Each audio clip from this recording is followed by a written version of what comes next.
Good morning. Good morning to everyone.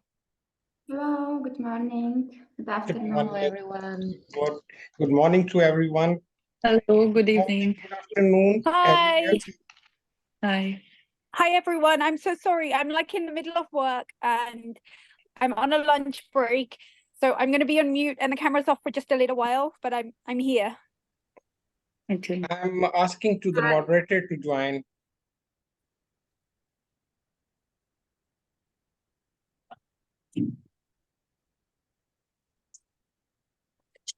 Because I think there are many people, those who are still missing. So I am waiting for the few minutes so that everyone should be on the line.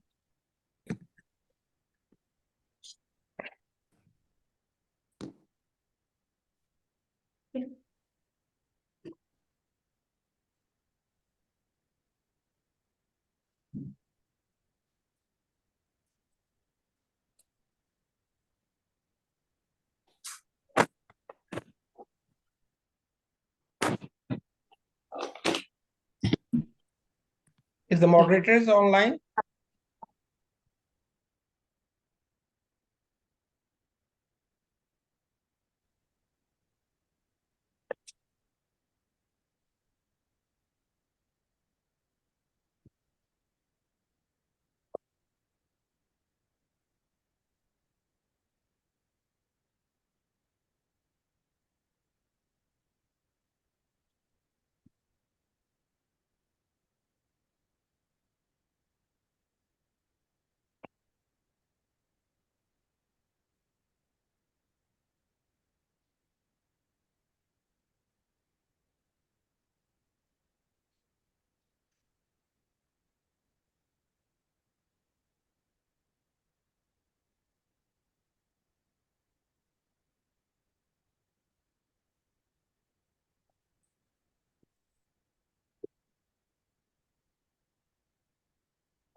Hi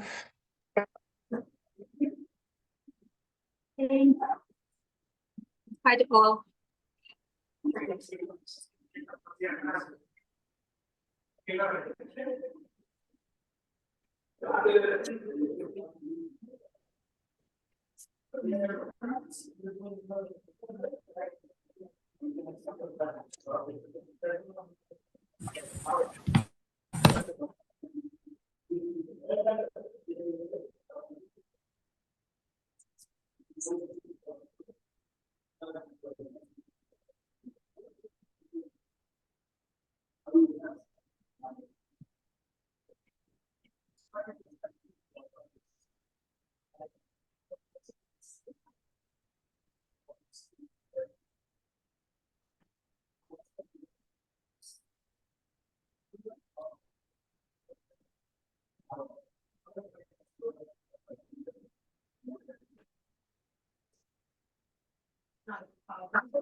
Ladies and gentlemen, let me start because it is a little bit that the moderator is lost the connection.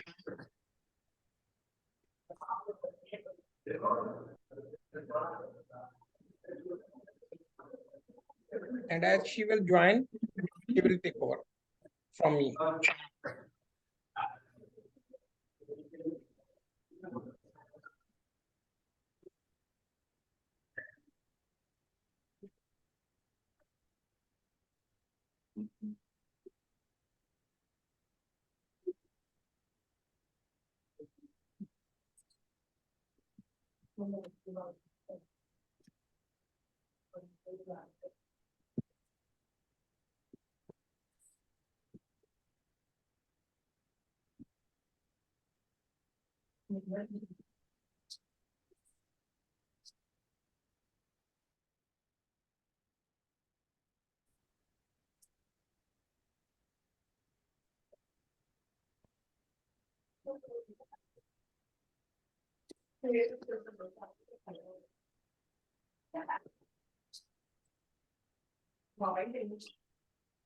Ladies and gentlemen, as you know that today's conference is just organized because to address all the issues which the all Goodwill Ambassador undertakes during the position as a Goodwill Ambassador for women empowerment, human rights, education, gender equality, justice, and so on the many different subjects.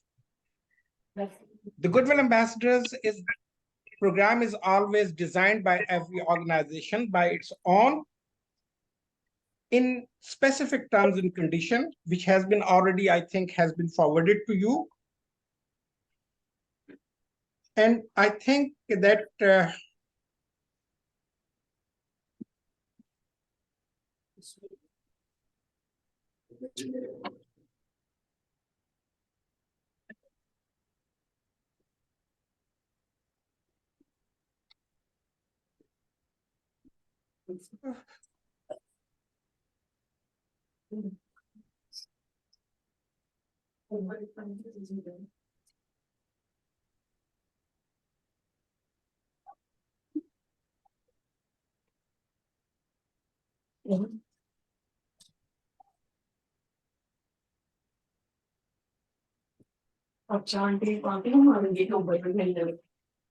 please, if you kindly mute yourselves so that the one by one.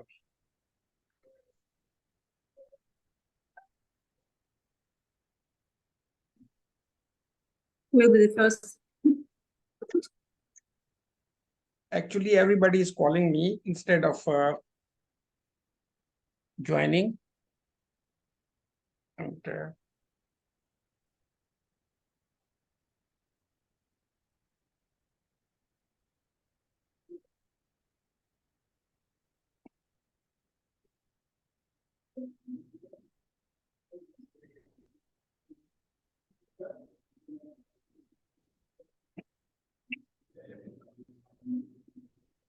so this program is designed for all of you, being as young advocates, with your determination, with your passion towards empowering the women and youth, both together. The program is designed by the International Human Rights Commission. It is not new. It is not a new. It's continue from the almost 2014. But on that time, we just designated and we just keep the 1 or 2 ambassadors in 1 year. And this year, we thought that 1 or 2 Goodwill ambassador cannot pave a way to use our advocacy, because the world is going nasty day by day. It is not a matter that the women are subject to the violence, subject to the gender discrimination, subject to the depriving the right of an education, subject to the depriving the right of equity. We have to enhance this program gradually, and we know that this program has to have its own meanings. It's nothing to do with that whether this organization or any other organization is capable or not. We have to make us capable. This is the most important thing. If we don't, then who? If there is certain organizations, those who are capable to do, they are not doing it so. So it is a responsibility of those who want to be in possession of a determination and a passion. I think that so-called organizations, I am not naming anyone, the so-called organization, they are using the fame they are using the pupils, they are using the youth, and they are using the women just for their own slogan. When it's come to their own organization establishment, they deprived. And they just thought that the slogans can pave a way for the women empowerment, which is not. Until now, it's never happened. Whether that's the international organization or whether it's the governments or whether it's an international institution or national institution of any country. So you women, the mostly, I think there are a man into the Goodwill ambassadors, but you women has the right to voice for yourself. It's not for me. It's not for my organization. It's for yourself. If you want to do it, then do it. Why you are afraid to voicing for yourself? If you cannot voice for yourself and your fellow women and girls, then for whom you will voice? You will wait for the coming generations, or either you will be looking towards that who will give you a way. If you are asking to the man will never give you the way. You have to find out your own way. Being as a man, I am saying to you, and I know it, okay, what I means to say. So the Goodwill Ambassador program has been designed just to empower yourself by yourself. Our organization will only support you. It will support you to design the programs. It will support you to design the projects. It will support you to design the method which will give you the ground to stand by yourself, to stand for your fellow women, to stand for the youth to be youth. Today, the world is having more than 65% young generation in every country. Do they get the job and opportunities? Do they get the place to be a decision maker?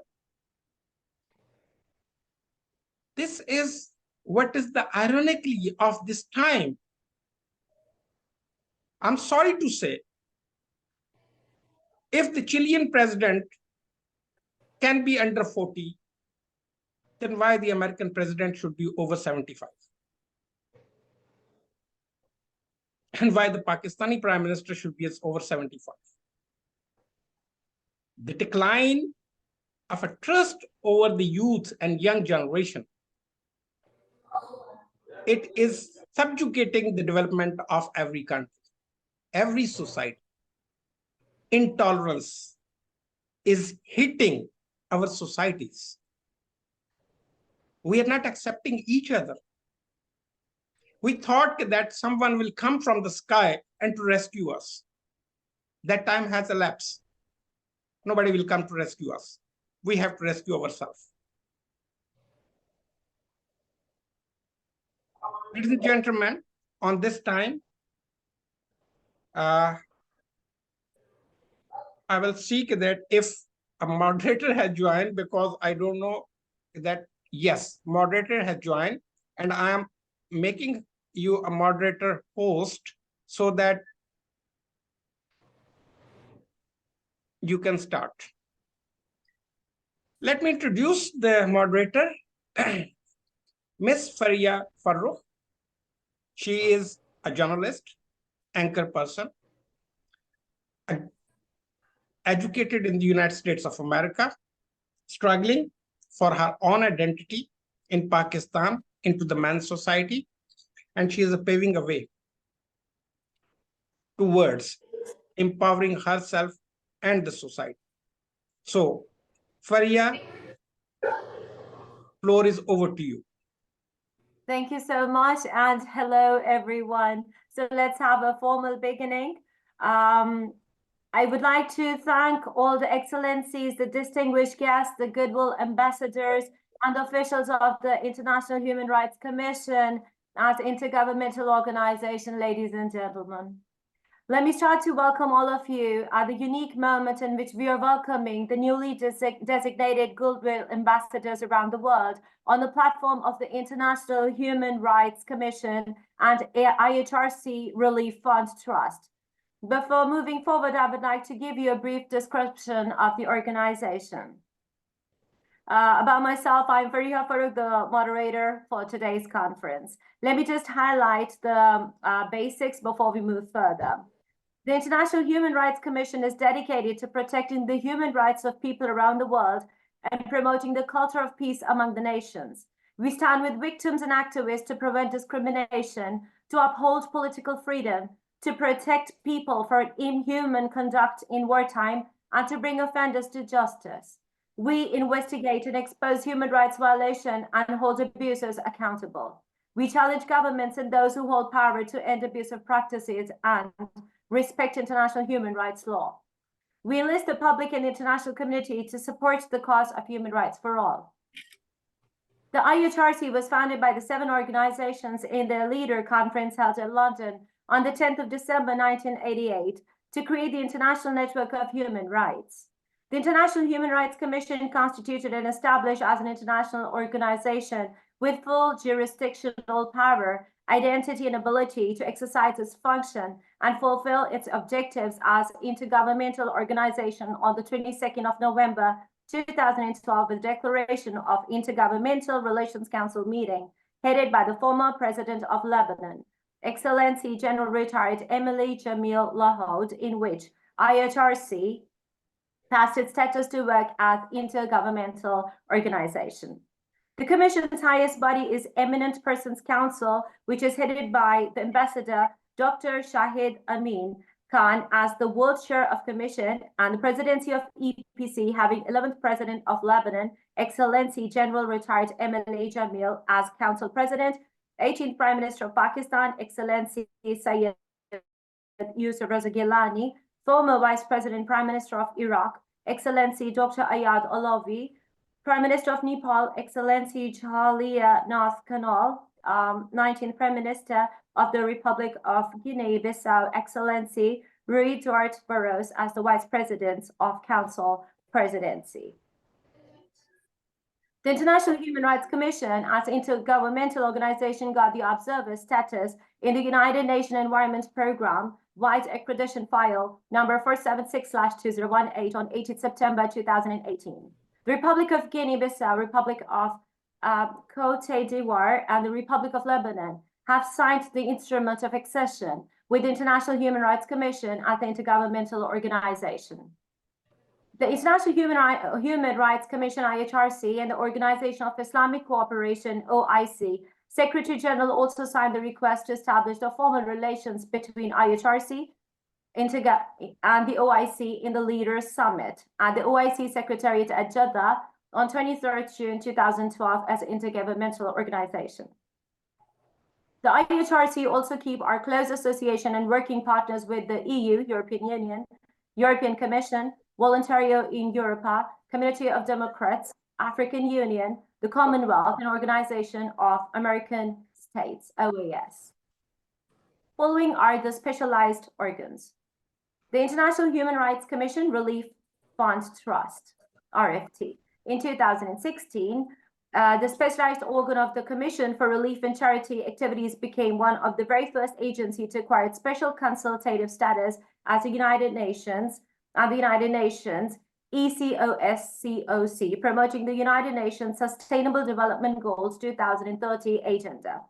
The IHRCRFT is fully supportive of the AU-UN reforms and common positions to strengthen inclusive growth of the least developed countries, as well as stand ready to defend the Human Rights Charter of the United Nations and the Universal Declaration of Human Rights, according to the aims and objectives of the IHRC Declaration 1988, Rome, Italy. The World Youth Summit for Peace Organization. The World Youth Summit for Peace Organization is a non-profit organization registered and based in Pakistan under the umbrella of the International Human Rights Commission, with its own governing body comprising the former head of the government, Excellency Syed Yusuf Raza Gilani of Pakistan as its president, Excellency Mr. Rosalía Nath Kanal of Nepal, Excellency Hamadi Jabali of Tunisia, and Excellency Mr. Duarte Barros of Guinea-Bissau as its Vice President. WYSPO is currently represented in 80 countries across the globe with a vision to make youth and young generation educated, informed, motivated, and empowered for their society and country. The organization organized 3 World Summits so far, first in 2016-17 at Pakistan, the second in 2020, and the third in 2021 virtually, in which youth and world leaders from the countries participated. International Institute of Diplomacy and Human Rights Studies. The International Institute of Diplomacy and Human Rights Studies is a research institute and working on impart training for awareness of human rights issues at local, national, and international level on women development, gender equality, women empowerment, violence against the children and women, all kinds of abuses and discrimination and injustice around the world. World Summit on Human Rights Organization, the next organ. It was organized, the first World Summit on Human Rights on the 10th December 2004 at Karachi, Pakistan, in which delegates from 5 countries participated.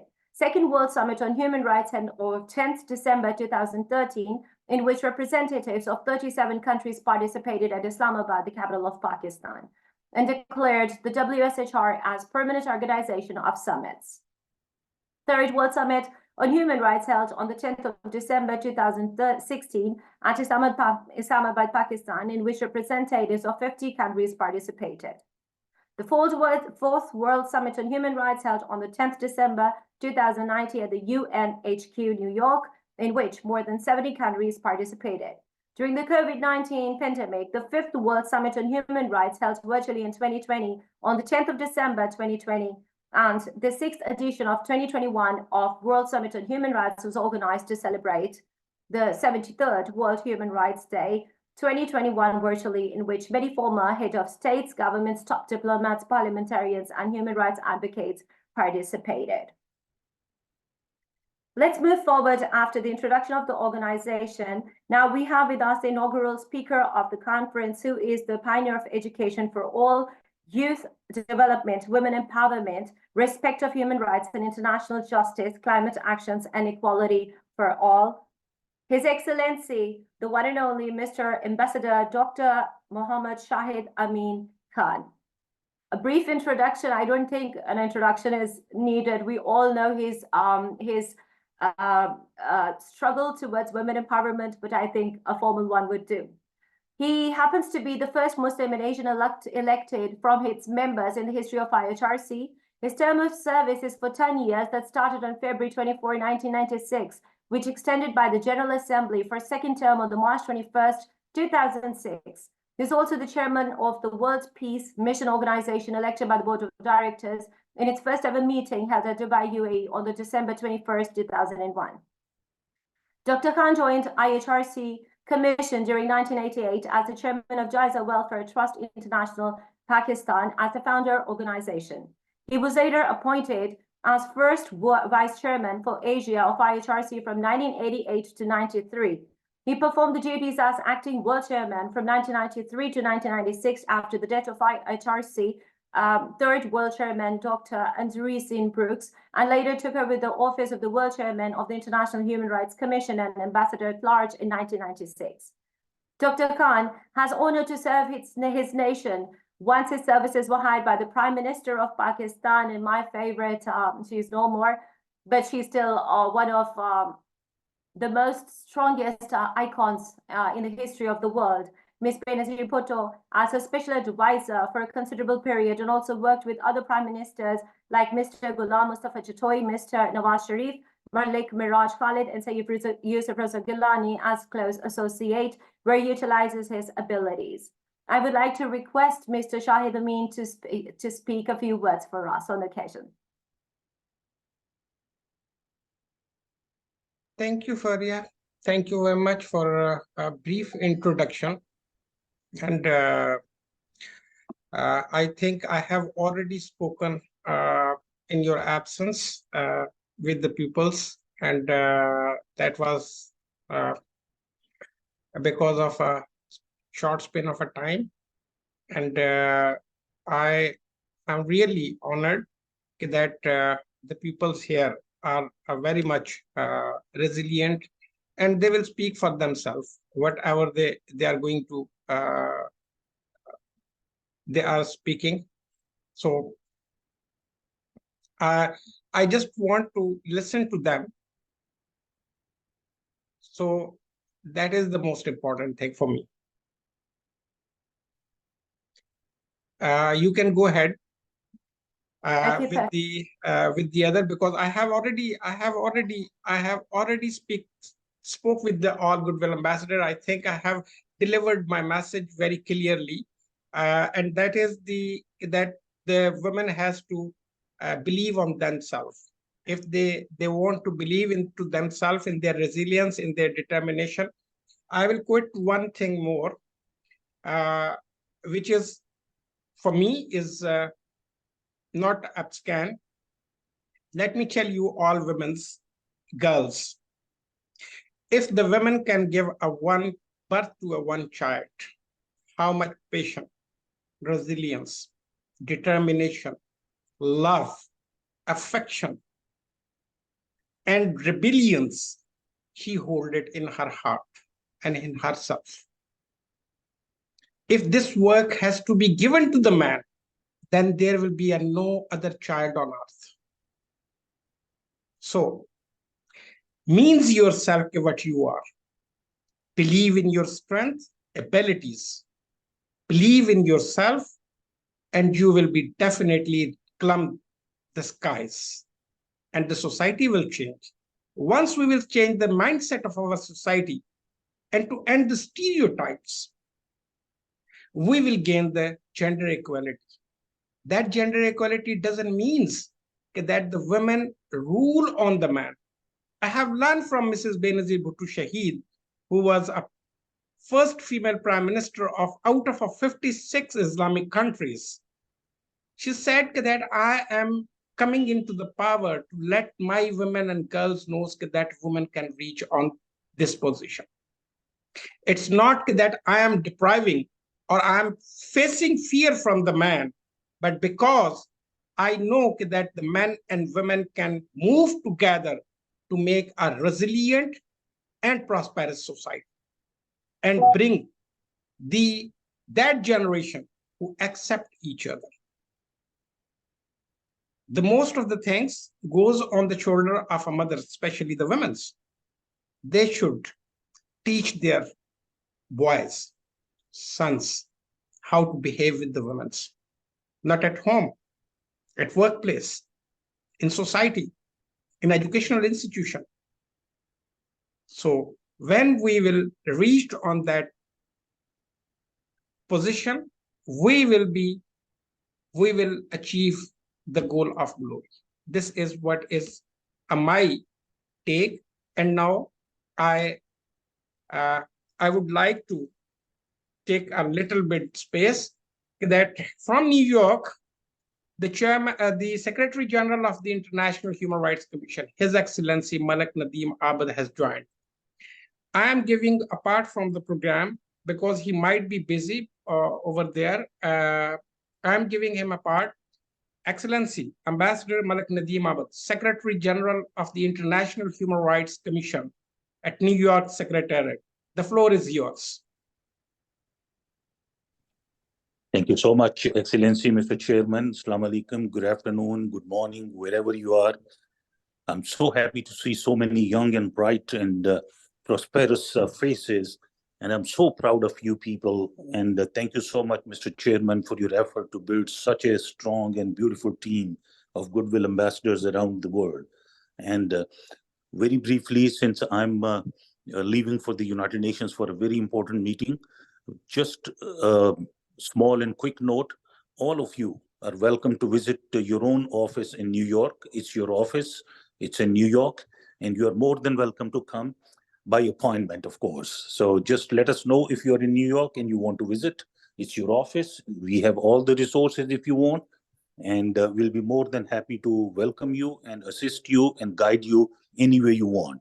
Once again, best of luck, all the young and bright stars. And thank you so much, Mr. Chairman. Back to you. Thank you, Mr. Secretary General. God bless you and have a very successful day into the United Nations representing the International Human Rights Commission. Faria, over to you.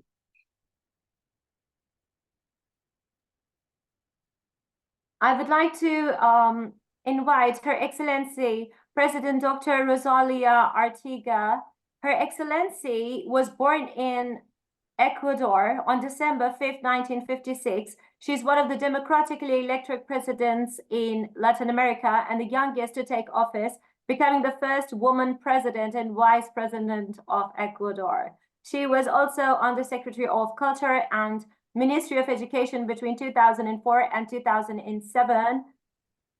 Rosalía was Secretary General of the Amazon Cooperation Treaty Organization, an intergovernmental organization based in Brazil that seeks to preserve and develop the Amazon in a sustainable manner. So, Ms. Rosalía, we would like to hear from you. Hello, everybody. I am Rosalía Arteaga, former President of the Republic of Ecuador, and I want to give my congratulations and best regard to Ambassador Honorable Said Hamid Khan, and also to my colleagues in the panel. This is a very important meeting because we are going to talk about how to empower women and small girls.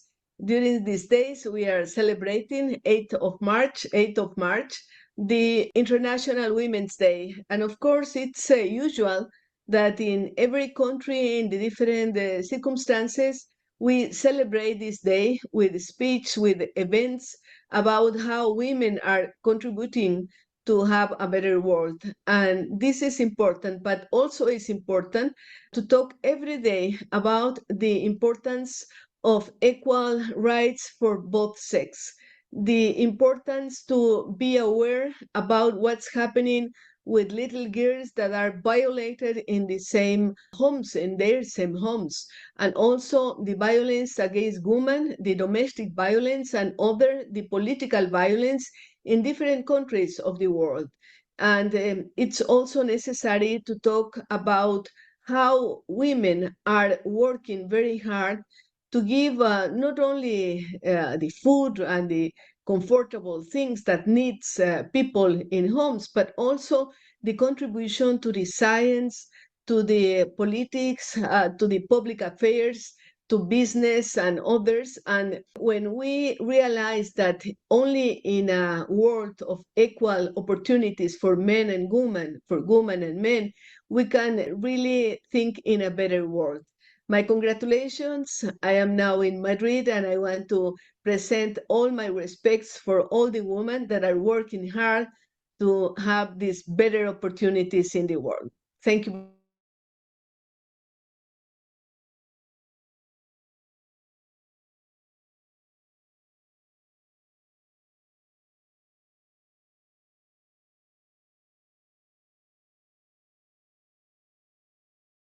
Over to you.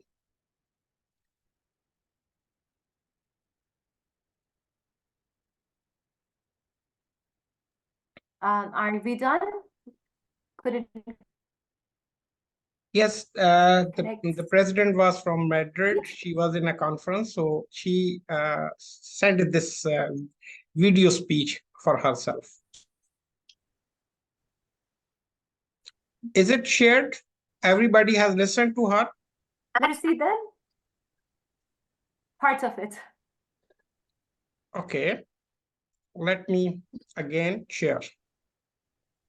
So that you should know that the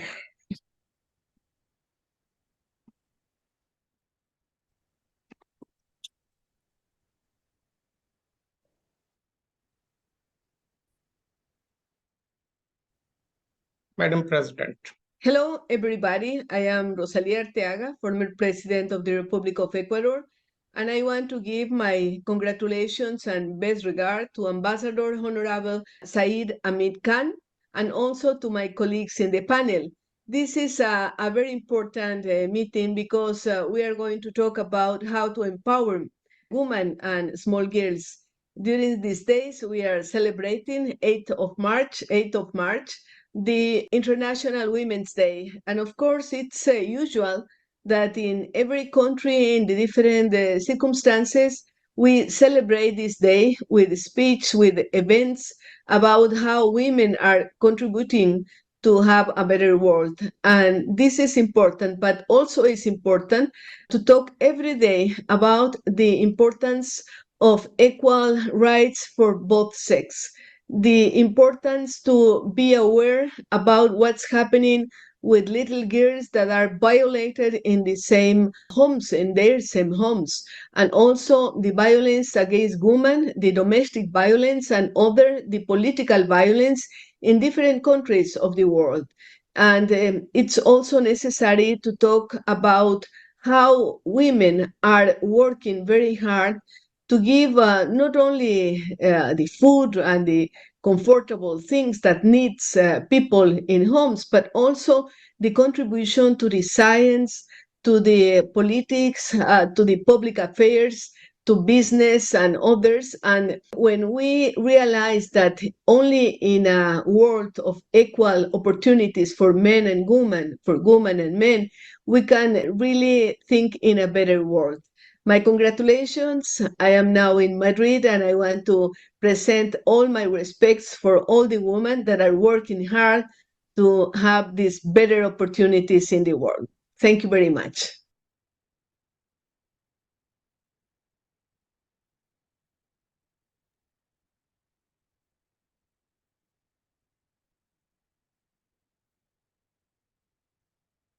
Over to you. So it was a lovely message from her and very inspiring indeed. Now I would like to request Her Excellency Dr. Ameenah Gurib-Fakim. Her Excellency served as the first female president of Mauritius from 2015 to 2018, thus making her the third woman to serve as head of the state of the country. Born in 1959, Gurib finished her higher school education at Loreto Convent before studying chemistry at the University of Serrano. She completed her PhD in organic chemistry at the Exeter University before returning to Mauritius in 1987. Over to you, Dr. Ameenah.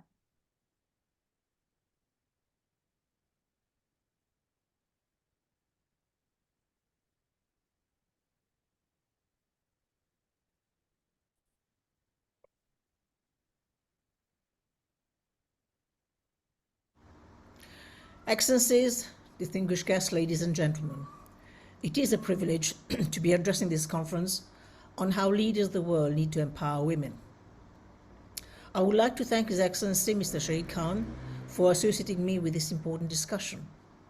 By framing the invitation as an opportunity to address how all the world's leaders must empower women, not just the world's women leaders empowering other women, our host has revealed a broad understanding of one of the most fundamental requirements to create prosperity through women empowerment. We must bring to bear the energy, the talent, intelligence, creativity of all our people to build our best possible future. Discounting opportunities of women to fully contribute to all sectors of our economy and society is like trying to win a prize fight with one arm in a sling. Ladies and gentlemen, I'm probably safe in my assumption that no one disagrees with the assertion that we must draw upon all our resources across nationalities, geographies, religion, culture, and gender to create a prosperous world. So if we all agree, why aren't we seeing corresponding practices and results? This is now a global problem. It's not solvable by feet, even well-intentioned. Over 50% of the Parliament of Rwanda is women, and every publicly held Swedish company has at least one woman on its board of directors.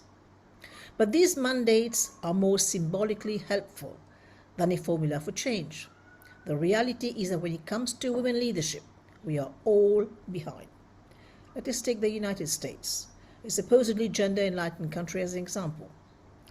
A Women in the Workforce study conducted by McKinsey and commissioned by Leaning.org reports that in America, more than 75% of corporate CEOs include gender diversity at the top of their priority list. But at the same time, the same study also reveals a stark gap between aspirations and reality. Men are promoted at a 30% higher rate than are women in the early career stages, And while women request raises and promotion as frequently as do men, they receive more pushback when they do.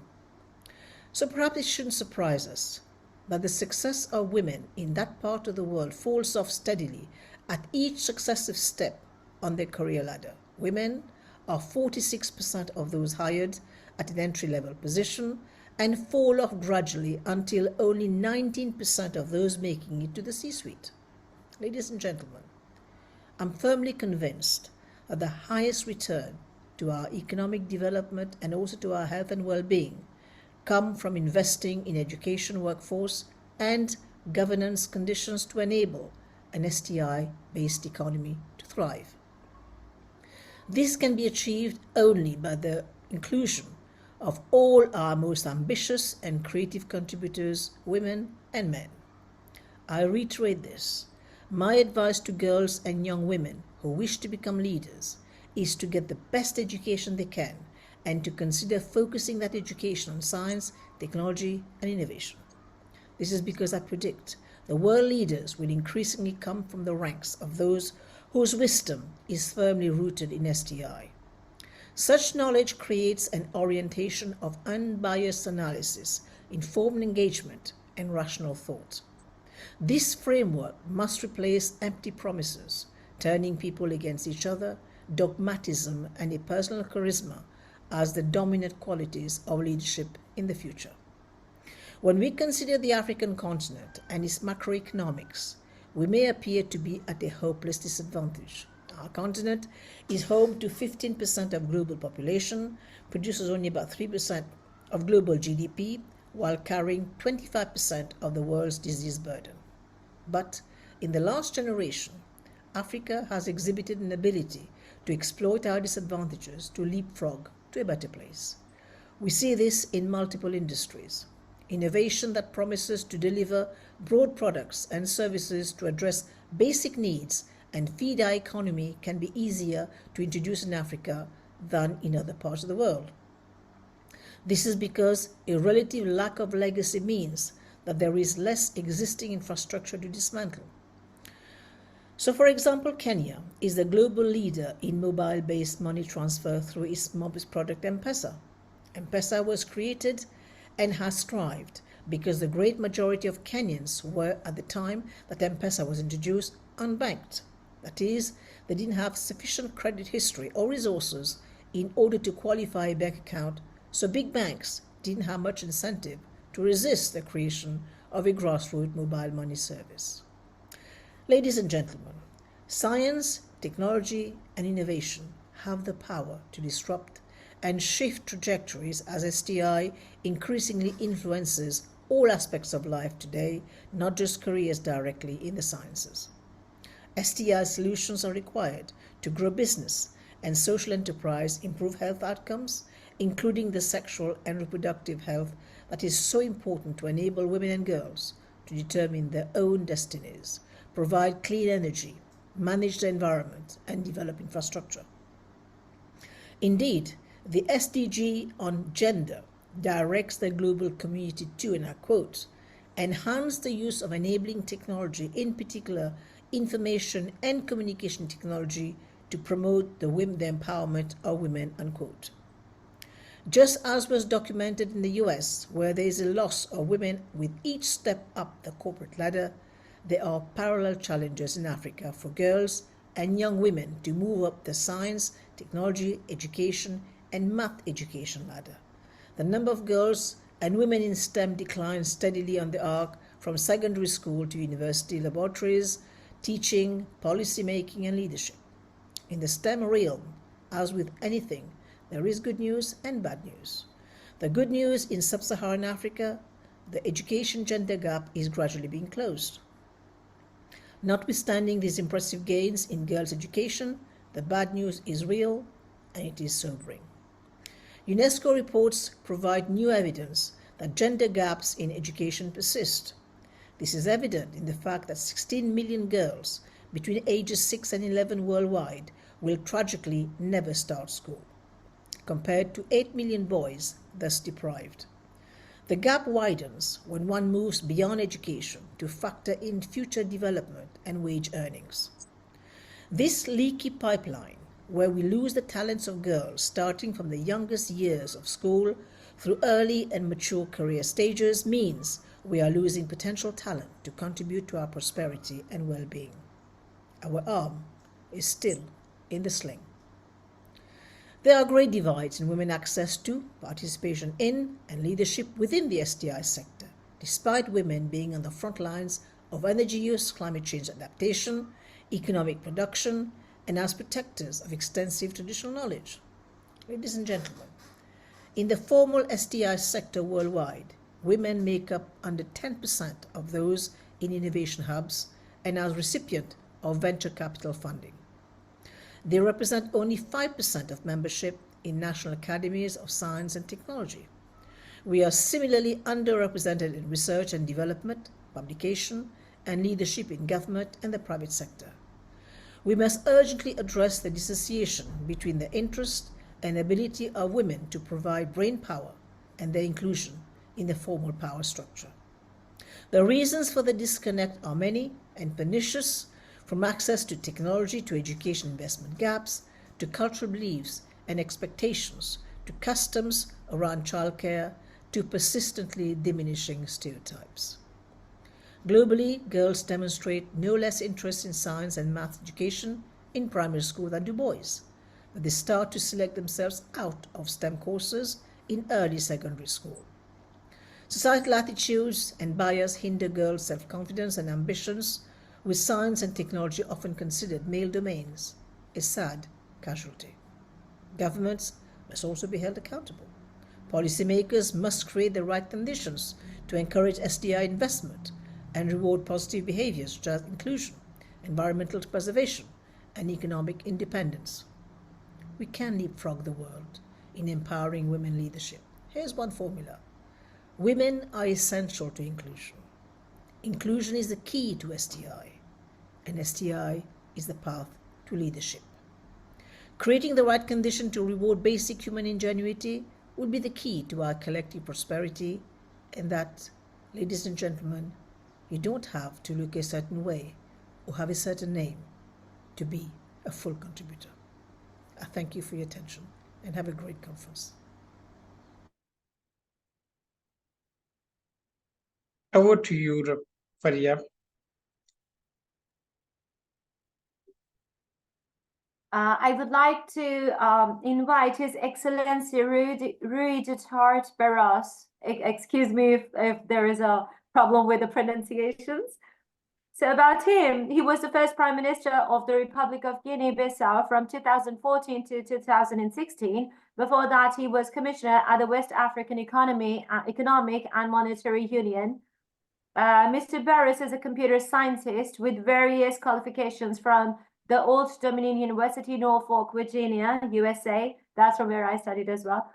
And about him, he is a computer scientist with various qualifications from the Old Dominion University, Norfolk, Virginia, USA, Noa de Lisbon, Portugal, 1990. He has taken courses in public finance and has an honorary doctorate degree from the Arts Sciences and Technology University of Lebanon. He's fluent in Portuguese, Spanish, English, and French. He has been awarded the International Peace Award 2014 by the World Chairman of the International Human Rights Commission, and by virtue, he becomes the life member of IHRCRFT. So let's hear from him. Thank all the participants, youth people. In this, for me, is a great honor and a pleasure for me to stand here today as a keynote speaker in welcoming all of you youth of our different nations to the World on the Summit for Peace 2021.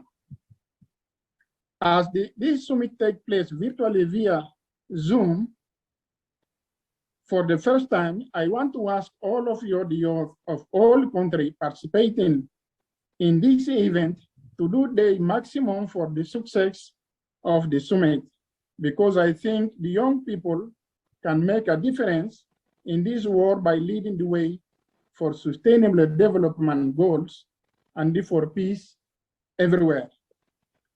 It is a well-known fact that the youth of any country is a great asset and considered the backbone of the future society because it is positive roles and responsibilities involve the role of protecting the country's national interest, national security, and the ideological position. The war has changed enormously. It is very different from 1950 to 2000 and today. In 1950, the total population was about 2.6 billion people. In 2015, the global population reached 7.3 billion people. At the end, the Sustainable Development Goal, the world population estimated will be 8.5 billion of people. According to the estimates from the World Bank, more than 1 billion people, or about 15% of the world's population, are in extreme poverty.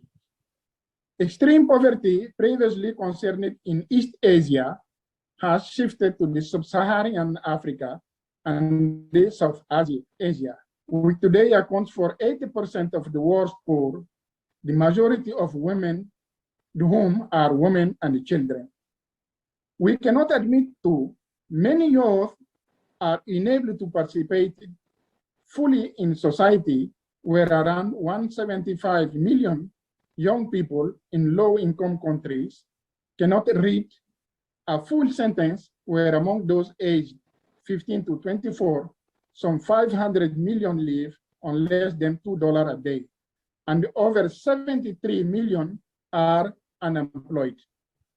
Dear participants, with the invasion of Iraq, Libya, and the Syria conflicts, the emergency of Islamic State, the world today has become less safe than before. Libyan conflict has huge consequences for Africa because new generation of terrorism appear menacing directly some African countries like Tunisia, Mali, Nigeria, Chad, Cameroon, Burkina Faso, etc. Certainly, there has been a growing recognition of the youth engagement in economic, social, and political process.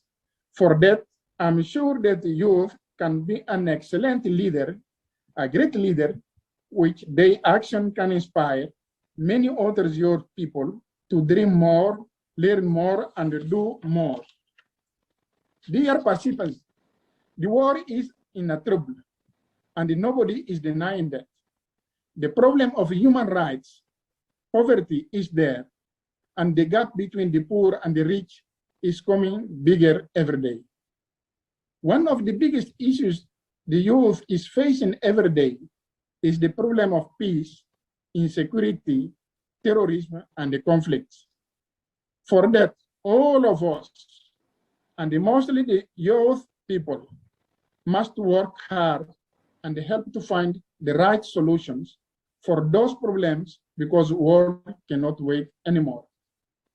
Dear participants of the summit, the world today needs people tolerant, who can preserve certain values like a culture of peace, rejecting all kinds of violence, and solving problems through dialogue and the negotiations among individuals, groups, and the nation, and prevent conflict by uprooting their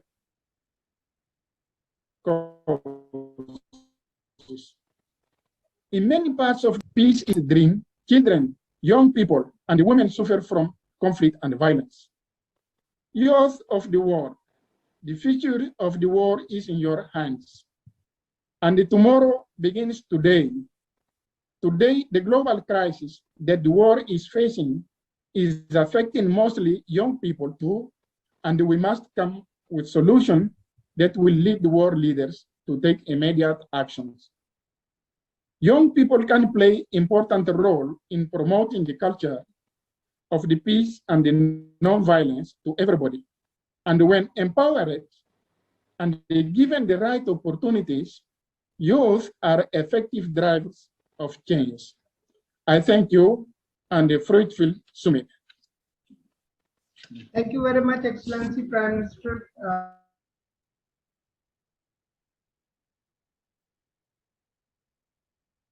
Over to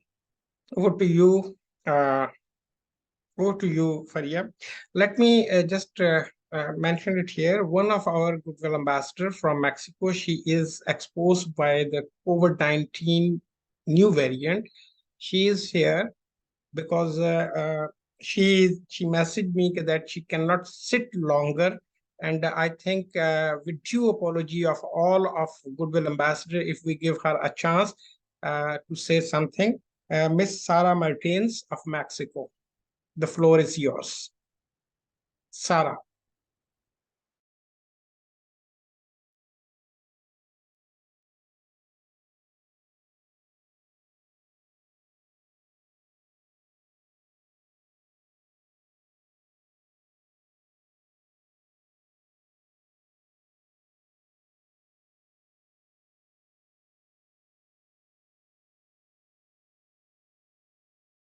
Is Sara there?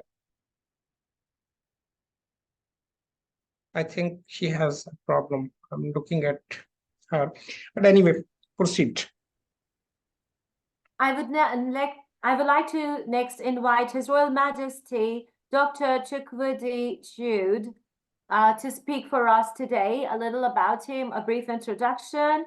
He comes from a very humble background, but is a complete gentleman whose guiding mantra is trust, whether it is his personal life or his business life. This rare virtue leaves many people with much to wonder. Some others, however, attribute his possession of such rare virtues to the fact that he is royal from lineage of historical great king Jaja of Upabo. He empowers young Nigerians by giving them goods to sell and then pay him afterwards. They make profit from the sale of goods and profits for themselves. Furthermore, His Royal Majesty Dr. Chukwudi recognizes the importance of thrones not only to the LGBTO people, but to all Africans, stressing that even the modern government structures emanate from traditional thrones. So I would like to call upon him to give his message for today. He is busy with the president of Nigeria. He will join later on.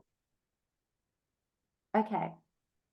So I think we should move to the normal session now, in which all of our the designated Goodwill ambassadors will speak, introduce themselves. We'll keep it brief, and yet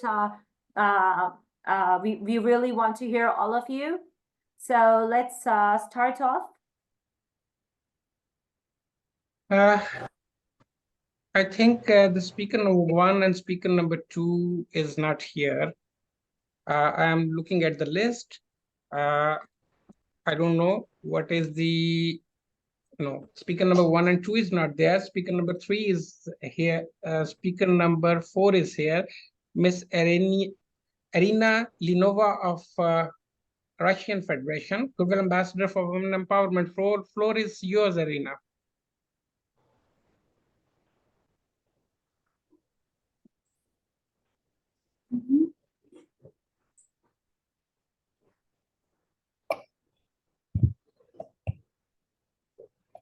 I think Irina is also not available over there. Irina is also not there.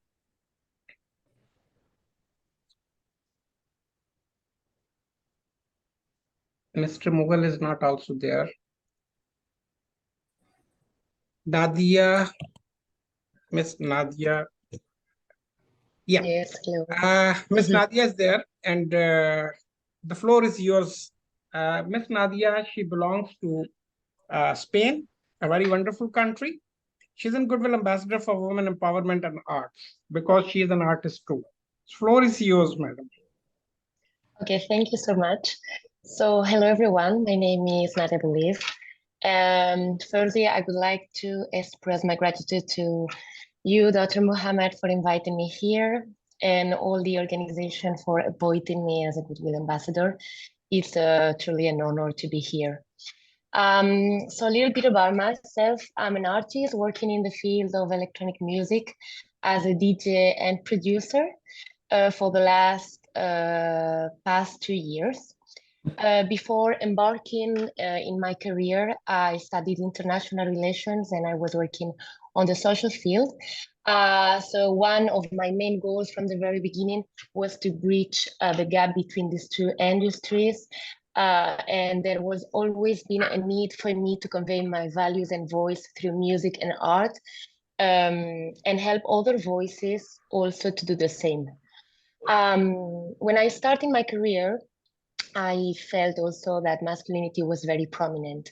So it became clear to me that there was a clear objective to create communities where women are valued for their talent, where there is no competition created against or between women to please a male-dominated society, where there is a space for everyone, where they are provided with the tools to express their talents and ideas in a way that enriches the community. So it's why I create my community called FEM, where I mentored and support emerging artists, introducing them to the industry and nurturing this growth. I'm sharing to you this because I believe that through projects like this one, we can pursue goals of creating such communities or inclusion programs through art and the capabilities that women possess. And thinking about an area of work where the mission could be to relate art to women's empowerment, I have thought in few projects, and one of them that could be called Empowered Harmony, because I'm working on the music, and harmonies in music are like women in a community. They are fundamental. They are full of depth and vitality, capable of enriching and beautifying an experience.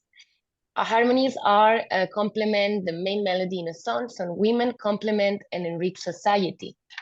So just as harmonies are essential to a musical composition, as you know, women are essential to the social fabric, bringing beauty, balance, and all the skills that they possess.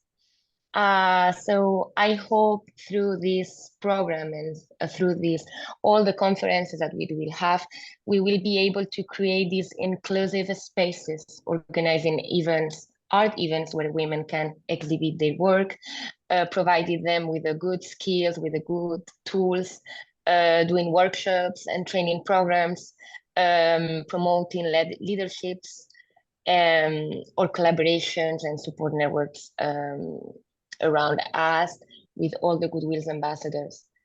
So, well, for my side, I'm completely in this project with you all, and I'm very confident that we can take something through our skills. With the music, I try to do this every day, helping women and also leader girls. So yeah, I hope we can do it together.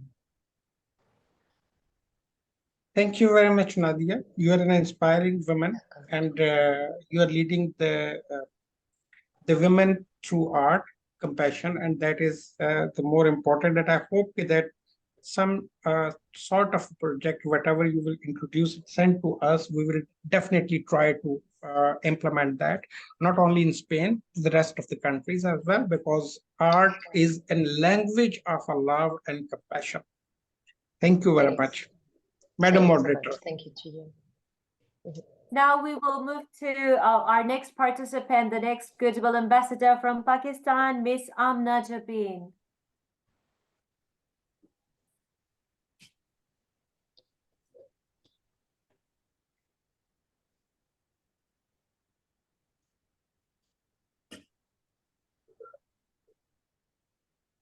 Ameenah is there. Yep. Ameenah, unmute yourself. Yeah, I just did that. Sorry. Yep. Hello, everyone. My name is Ameenah, and I am from Pakistan. And I am a digital media strategist and a founder of a Digital Global, which is a digital marketing agency.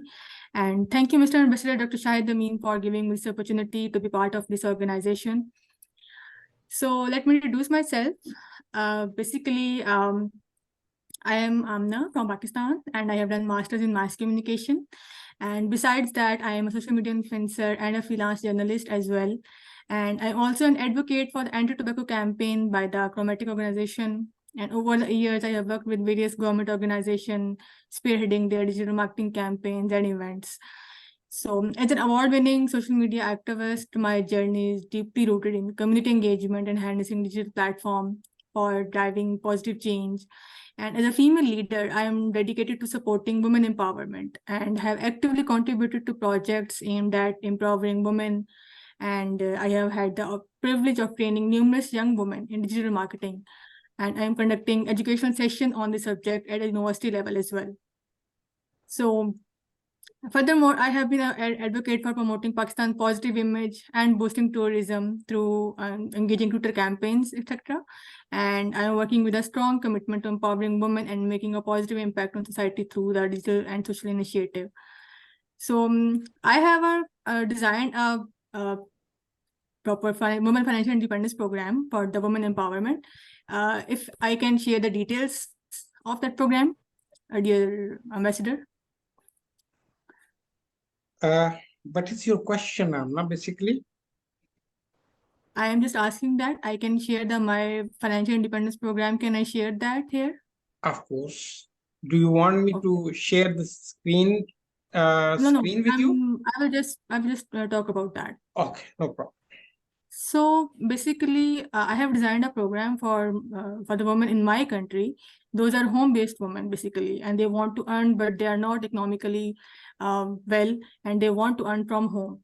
So home-based women often face challenges in achieving financial independence due to limited access to opportunities and skill gaps, and many lack the digital marketing skills needed to harness the potential of online income generation. So to address this issue, I propose a comprehensive women financial independence program designed to equip home-based women with digital marketing skills. This program aims to empower women by closing the digital skill gap and enabling them to generate income online.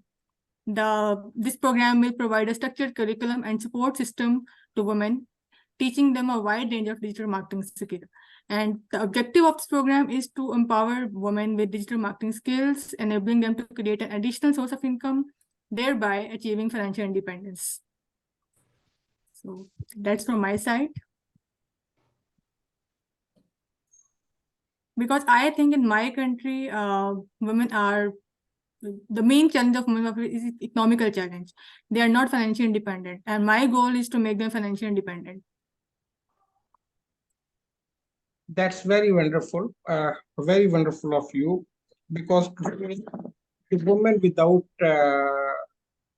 independence, financial independence, they cannot support herself and to stand alone. It is a good, and I wish that if you submit the project to the International Human Rights Commission, so that I will try my level best that it should be enhanced and it should be goes from the grassroots levels. Thank you, Amma. Thank you. Thank you so much. Madam Moderator. All right, so now we have Miss Erica Robin, Miss Universe Pakistan 2023, and I would really want to hear from her.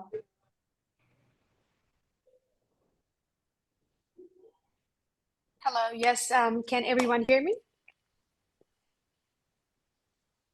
Hello? Definitely, we are hearing you, Erica.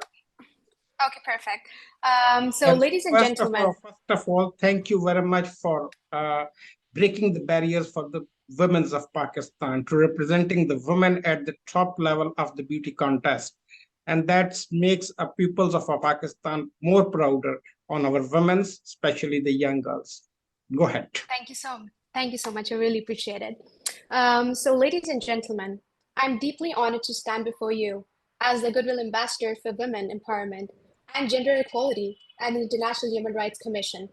My name is Erica Robin, Miss Universe Pakistan, and I'm here not as a beauty queen, but as an ambassador for change, a voice for millions of silent women around the world, to present an initiative deeply close to my heart, the Anti-Gender Bias Advocacy Project. In many parts of the world, women and girls are born into a life where their gender becomes their biggest challenge. They face discrimination, violence, and injustice merely because they are female. They are denied education, healthcare, job opportunities, and even their basic human rights, and it's all due to the gender. This is a grave injustice that we need to address urgently and collectively. Today, I speak for all those women who are marginalized, victimized, and oppressed due to gender bias. I'm here to tell you their stories, to give them a voice, and most importantly, to advocate for change. Gender bias, ladies and gentlemen, is not just a problem for women, but for humanity. It hinders progress, fuels inequality, and perpetuates violence. Our mission today and every day is to eradicate this insidious bias and foster a world where everyone, regardless of the gender, caste, color, culture, can thrive and contribute their best to society. The Anti-Gender Bias Advocacy Project aims to create awareness about anti-gender bias, to educate societies about its harmful impacts, and to advocate for policies that promote gender equality. Our mission is to empower women and girls all around the world to claim their rights and to live a life free from discrimination. And we intend to do this through an approach. And I'll tell you what exactly that is about. Firstly, by running awareness campaigns to highlight and challenge gender biases. Secondly, by collaborating with governments, NGOs, and communities to implement gender-sensitive policies and legal frameworks. And thirdly, by empowering women and girls through education and economic opportunities, giving them the tools to break the chain of bias and discrimination. Let me tell you, this is a monumental task, and we cannot do it alone. So we need your support, the support of every nation, every institute, and every individual who believes in human rights, equality, and justice. Your involvement can help change lives, change societies, and change the world. As the Goodwill Ambassador, I pledge to use my platform to amplify the voices of the unheard, to shed light on the hidden, and to fight for the rights of the marginalized. But most importantly, I pledge to listen, to learn, and to stand with every woman and girl who has ever faced gender bias. But I'm the only voice, and this battle against gender bias cannot be won by one person alone. It requires a collective effort. It requires us to stand together, united in our conviction that every individual deserves equal rights, opportunities, and respect. It requires us to challenge our own biases, to speak out against injustice, and to never, ever be silent in the face of discrimination. Today, I urge each one of you to join us in the fight against gender bias. Let us break the barriers that hold women back. Let us create a world where every woman, every girl has the freedom to dream, to aspire, to achieve without any fear. Again, thank you so much for your time and your commitment to making this world a better place for all. And with your support, I believe we can and we will make a difference. Together, we can end gender bias. Thank you so much, everyone, for listening. Thank you very much, Erica. You are doing a great work. Ladies and gentlemen, first of all, I want to let you know that Pakistan is practically nowadays a broad-minded society, but still not as much as that you can understand that the women has been given the fully right and fully freedoms for their choices. But these women, today we have, I bring it all that women who represent the real face of a nation. So hopefully my people will let you know, my nation will let you know that we are not as much as backward like the world is thinking about us. We are not as much as narrow-minded as the world is thinking about us. We are not as much as backward that the world is thinking about us. We are not as much as theocrat that the world is thinking about us.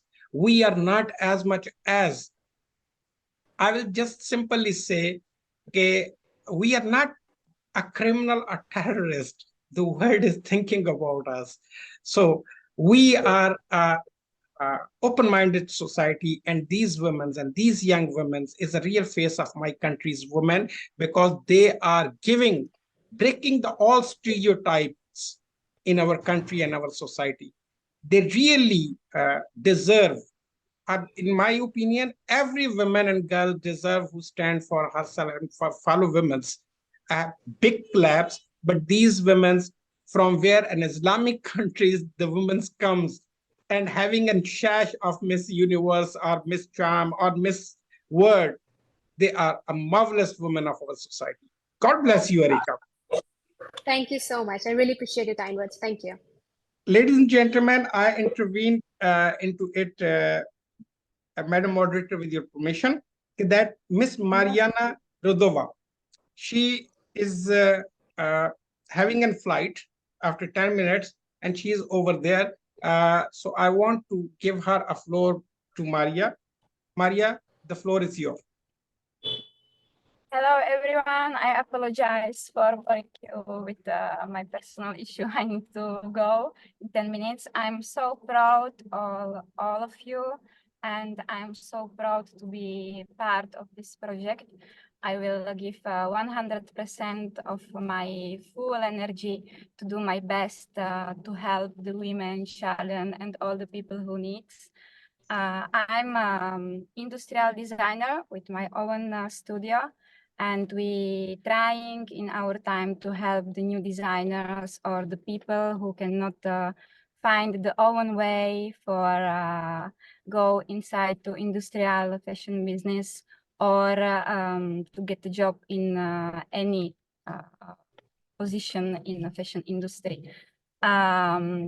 Actually, my surname it's Eastern surname, but my father is Italian, and I have been grow up in Europe between Italy and Czech. So when I was there, I get a Czech citizen because I was work for a long time for the Caritas, and we was helping the young children to get new families. So I have a little experience, not as all of you here, because I'm so like exciting about all of you, about all of your experience. And I feel like I have not so much experience like you, but I repeat, I will do my best. And thank you for your time and for listening to me. Mariana, have a very safe and productive flight. My best wishes are with you. All these your colleagues, when they will come in person together. So Liza will be standing beside me to welcome all of you. And this will be a unique experience that all the Goodwill Ambassador first time will gather together, and they will pave a way for a prosperity, development, encouragement, and to make a move that the women should not be neglected. Thank you, Mariana. Thank you very much. Madam Moderator, the floor is yours.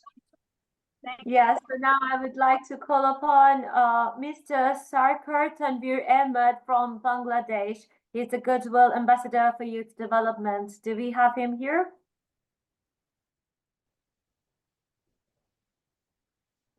Mr. Sarkar Tanvir Ahmed.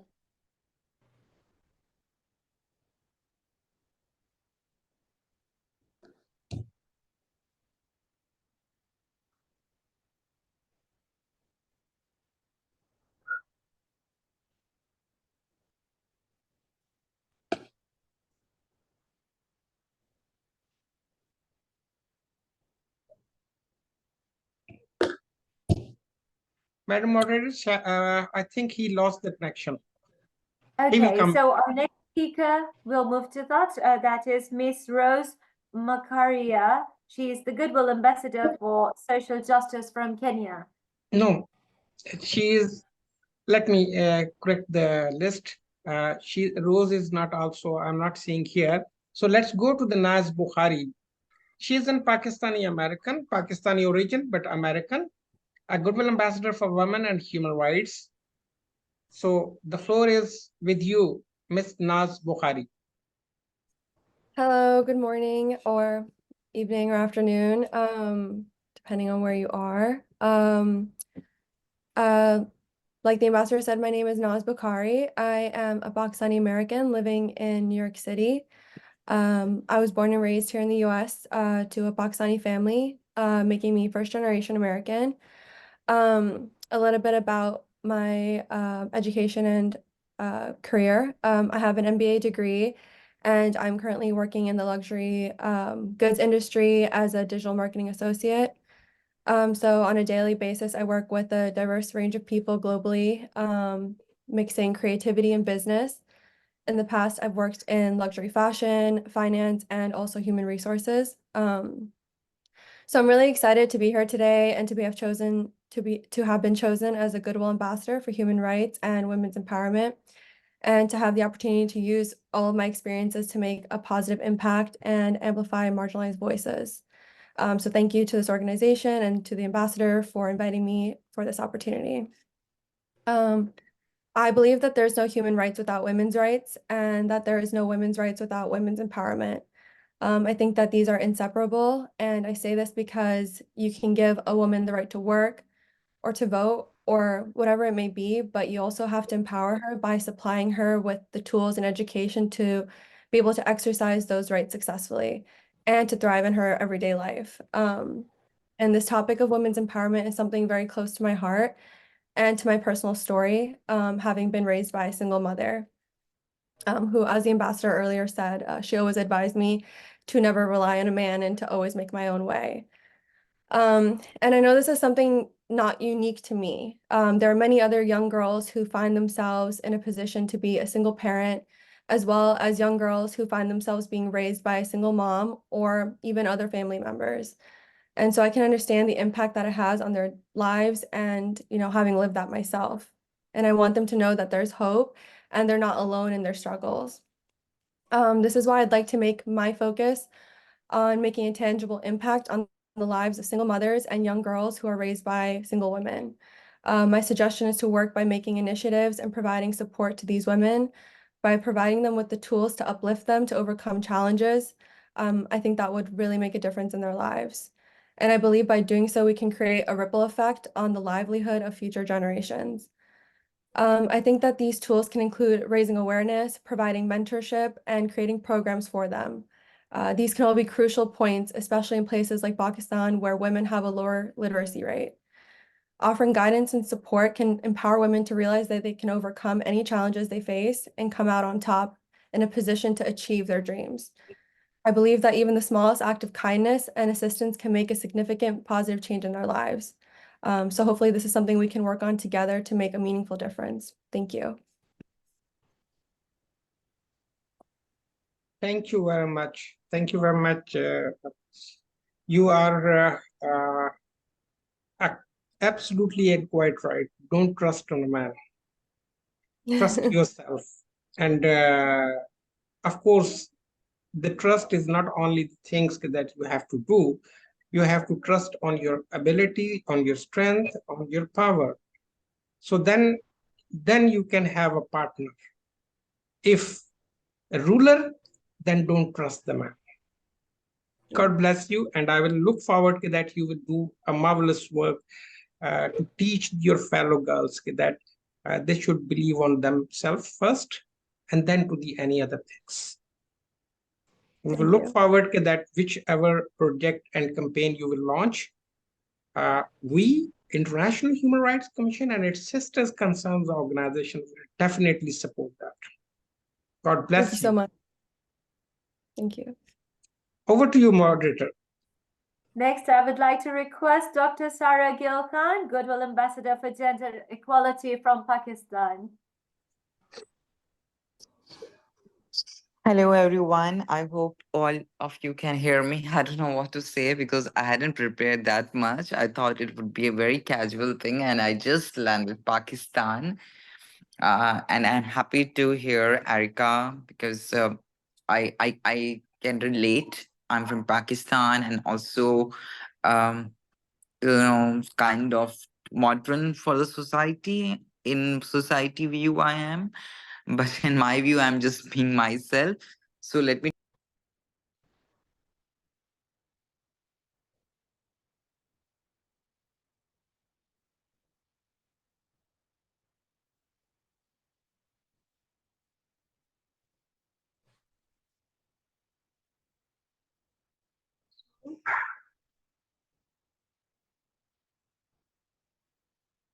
There is an internet disruption over there. And Sarah is, let me brief all of you. The Sarah is a Hello, can you hear me? Yes, I'm, yeah, please go ahead, Sarah. Okay. Okay, hello. I think everyone can hear me. Hello, I'm Dr. Sarah Gill. I'm Pakistan's first transgender doctor and a model, and I'm happy to be here. Most importantly, I hadn't prepared anything because I thought it would be very casual. And after hearing Erica and everyone, I'm very happy to be in the network, and I can relate to what Erica had said because we women who are more empowered or who society consider more empowered are more bold in society point of view and we become easy target. So what I do in my view, I'm just a human rights activist who work for equality and equity. With all respect to all beautiful women here, we were discussing about women issues, gender equality, biasness, but I hadn't heard from a single woman about the trans woman right, about the trans woman inclusion in equality, about transgender health status, about transgender safety. And I would like, I'm not pointing out anyone because it's no point of pointing. I'm just requesting because you all are so marvelous and doing so much in your respected field. If you consider trans women equal, then we can lobby with the men. There are men who are considered as a first class gender. Sorry to say, but that's the reality of society. Women are considered second class gender, and we transgender, either most of the people don't consider even a human being. Even I had asked in a media show, if you don't consider even a human being, tell me what kind of animal we are. So that kind of discrimination happened to us.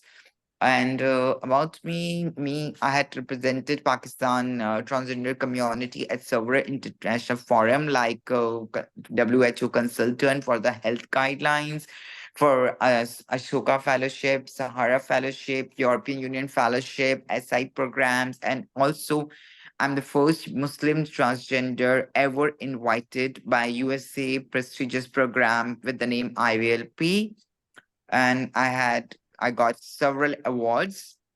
I know. Also, I believe in rewards more than awards, but I just got awards from several government and our establishment. With all respect, I got Fakhre Pakistan, Benazir Bhutto Award, Fatma Jinnah Award, Sitare Pakistan Award, PSL Hero Award, and many others. The point of telling you all the story and is that just to prove that we transgender are as capable, are as intelligent, are as beautiful as women and men are. We don't want to degrade anyone. We just want to be there. We just want our position back. And that can only happen when we all sit together. See, there are many women who are my friends, and I do advocacy I did advocacy for the menstruation rights for the women in Pakistan. I did advocacy for the rejection of 2-finger penetration test in Pakistan. I did walk and did protest against the abortion laws of Pakistan. So my request is, when we transgender come on the road, when we transgender lobby with the government, I see very less biological. I see very less cis women supporting us. And when they don't support us, obviously we don't expect much from a man. Honestly, I love men. I am in love with a man, but still, there's the reality of a man that they don't respect especially transgender, they just think that we are sex object. And that's the harsh reality. We don't have right access to education in Pakistan. We don't have access to health rights in Pakistan. We don't have access to even basic citizenship rights of Pakistan. We don't have right to access the constitution of Pakistan.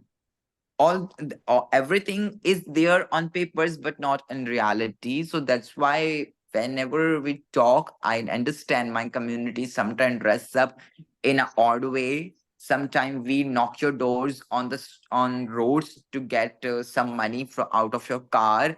We are doing begging, we are dancing, but we don't have options. Provide us with the facility of education so my community can change. We want to change. We don't like to be targeted. I've been raped 3 times. My hairs are cut 2 times, and see the level of torture. My mind had accepted that I'm saying my rape incident in a very normal way, because for me and my community, being alive in Pakistan is the blessing. So getting raped, getting haircut, our haircut is not an issue. So I hope I hadn't said much, and I just wanted to say, please talk about us now. We are also human beings. We also deserve to be with you. We also deserve to live happily. That's it. Nothing more. I just want to get married and have a good life. What I'm expecting more? I'm like, I think I did more than a guy can ever do for the family and for the country. I brought so many awards, but still I'm considered a symbol of shame for my country. So don't do this and accept us. And if women accept us, then believe me, we're gonna win this war. We are rebellion, and we're gonna win this war. Believe me. And one day, first transgender prime minister would be present in the world. I'm sure of it, whether I'm alive or not. Thank you, everyone, for listening me. Thank you very much, Dr. Sarah Gill. I adore you because all of the odds and all of the oppression, subjugation you have faced in your life, but you stand for yourself and your transgender community. I will not say that I have a sympathy on you on behalf of the society of my country or elsewhere as well. But yes, I am determined that being as a human being, you have the equal right, an inalienable right, according to the Universal Declaration of the Human Rights.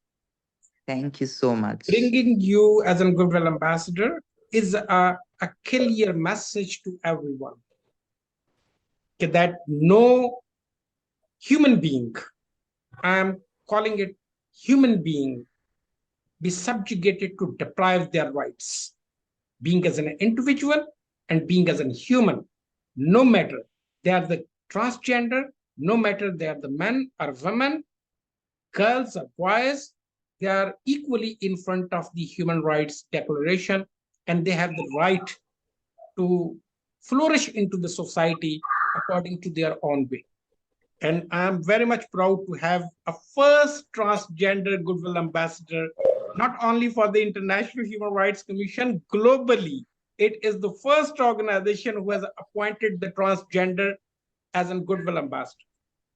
Oh my God, thank you so much. Thank you so much for doing this and opening door for not just for me, but for all the community, all the gender and sexual minorities of Pakistan and the world.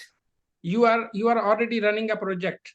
Just throw it that project in our basket, and we will also help you out and support you for your advocacy and that project. Just one line can I add to all? Yes, please. is that we do Pakistan first Hijra festival. In English, you can say first transgender festival that happened on 10th November every year. Last time it happened in the Art Council. This time also we are planning to do it. And you all are invited. Obviously, we can't afford your tickets, but if you guys can join us, then it would be good.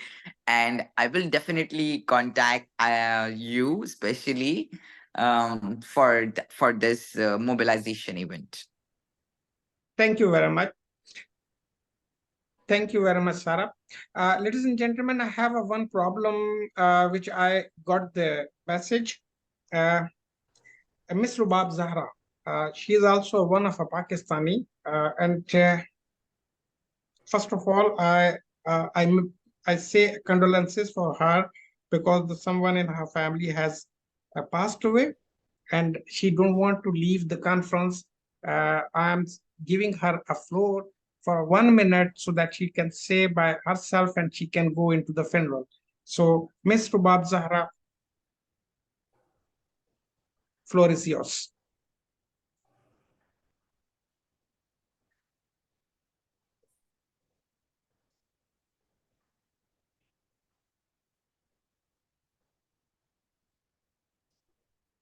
Miss Rubab, are you there?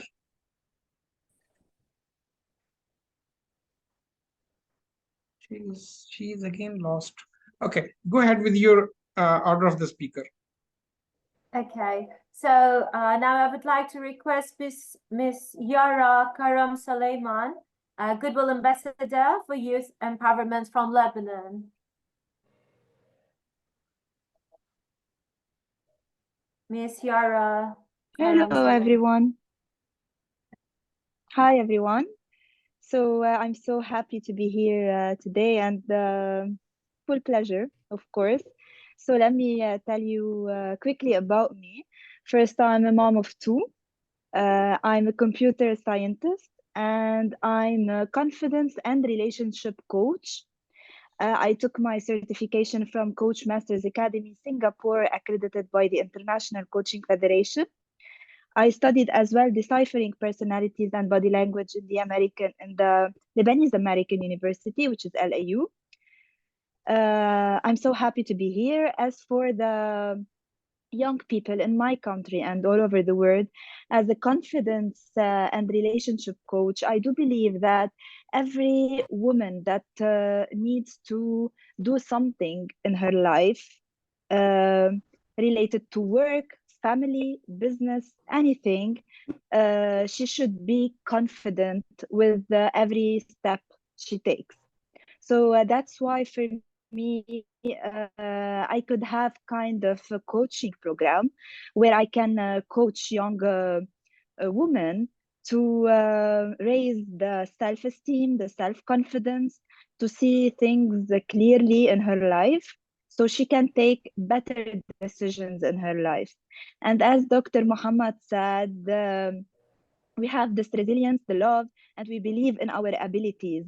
And in order to achieve this, some people really need coaching.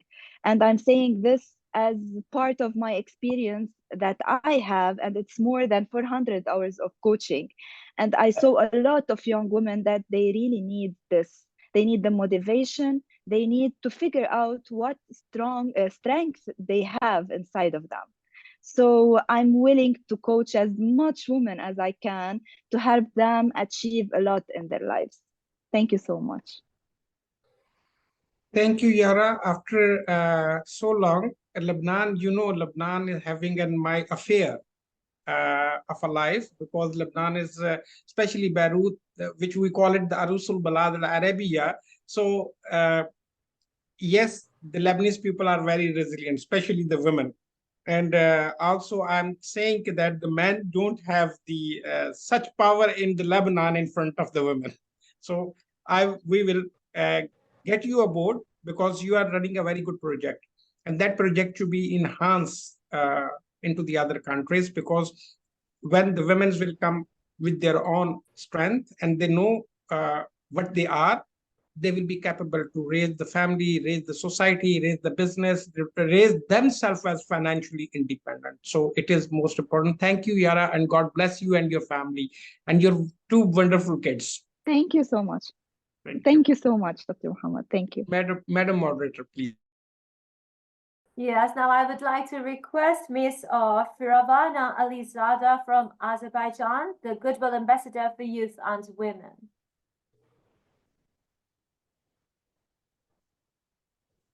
Ladies and gentlemen, His Ambassador, His Excellencies, hello. I would like to thank Mr. Ambassador Shahid Amin for giving me a chance to join you. It's a very great honor and great pleasure to be with you.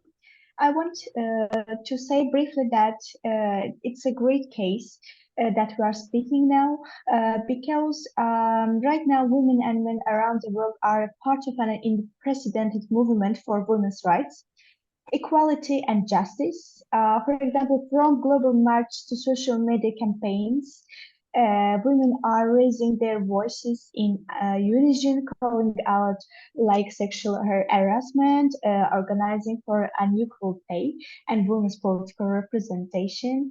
And it's a very good case to make a topic, also to make a meeting in a International Women's Day. It's March, and this is to celebrate women's rights activists everywhere. It's embrace our inner activists and empower the women in our life, in the life of society. I think that it's will be great power to support each other, to increase our voice, to make our power, be helping to knowing in case of their lives, because I'm a lawyer, and as a lawyer I would like to we will help and make a support our organization to support to help knowing each women's to help know their rights, because supporting women in those that empower women is essential to achieving gender equality or working in each field of the society. And in the closing, I want again to join with you, and I want to share to send you greetings from the Azerbaijan. Thank you very much. Thank you. You are an amazing youth leader, and I'm letting you know in advance from all these Goodwill ambassadors, the 10 Goodwill ambassadors will be your guest in the COP29 at Baku. So get ready to get ready the 10 Goodwill ambassadors to host in Azerbaijan, and it is in November. It is almost in November 2024. We will waiting for this amazing conference. I will be, because I have the honor to say that my brother, His Excellency President Ilham Aliyev, he has appointed me as his special advisor for the COP29. We will also, I will do my best for organizing this and to do my best for organizing this conference. Thank you very much. Thank you very much. Thank you. Madam Moderator. Next, I would like to request Ms. Roma Michael, Miss Charm Pakistan 2023, Goodwill Ambassador for Human Rights and Peace. Good evening, everyone. It is with great honor that I stand before you today as Roma Michael, a proud Pakistani model and actress, and now appointed as a Goodwill Ambassador for Human Rights and Peace. As a minority in Pakistan, I strongly believe that human rights are not just a necessity, but it's a fundamental need for every individual, regardless of race, gender, religion, or nationality. Throughout my career, I have been fortunate to collaborate with organizations like Faces Pakistan, dedicated to promoting human rights and fostering peace and equality across our nation. Faces, since its establishment in 2007, has worked towards building a more cohesive and just society, focusing on religious, cultural harmony, humanitarian assistance, and education and justice. However, despite these efforts, Interfaith tensions and disputes persist in Pakistan, hindering social and cohesion and peaceful coexistence. It is my firm belief that genuine acceptance and understanding are essential for harmonious and developed society. Therefore, I propose the launch of a campaign, Building Bridges Over Religious and Cultural Divides. This campaign aims to promote interfaith dialogue and understanding, empower youth as agents of change, and advocate for policies and practices that uphold religious acceptance and diversity. Our plan includes community dialogues, diversity exchanges, and collaborative projects to foster open communication, appreciation of diverse faith tradition, and solidarity among communities. In the world, forgotten that we belong to each other. I'm deeply grateful to the International Human Rights Commission for this responsibility. I'm confident that we can make a meaningful impact and pave the way for a brighter future. Thank you, everyone. Thank you, Roma. You are absolutely paving the way again to empower and break the stereotypes in our country. Thank you so much. This is why today I have people are saying me that you are biased. You bring the 10 girls from Pakistan and rest of the world the 50 girls. I said that yes, of course, I have the opportunity to show that the Pakistan nation is also a resilient nation. Not only the nation, the Pakistani girls are very resilient and they know that how they can move forward. Thank you very much, Roma, and keep doing it whatever you are doing. Thank you so much for the opportunity. I will be definitely at your support on all time. Thanks a lot. Thank you. Madam Moderator. I would like to call upon Lady Nana Ya Nasarko, Miss Malaika Ghana, 2023 Goodwill Ambassador for Women Empowerment.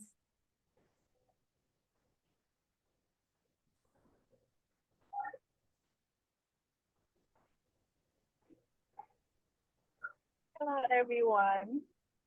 My name is Lady Nana. I'm a graduate from Duarte. I'm in Kuma University.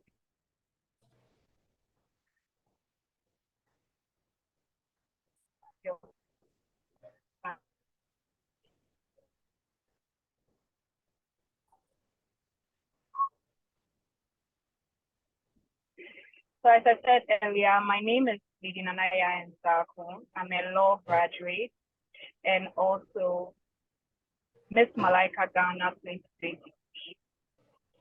As a Goodwill Ambassador for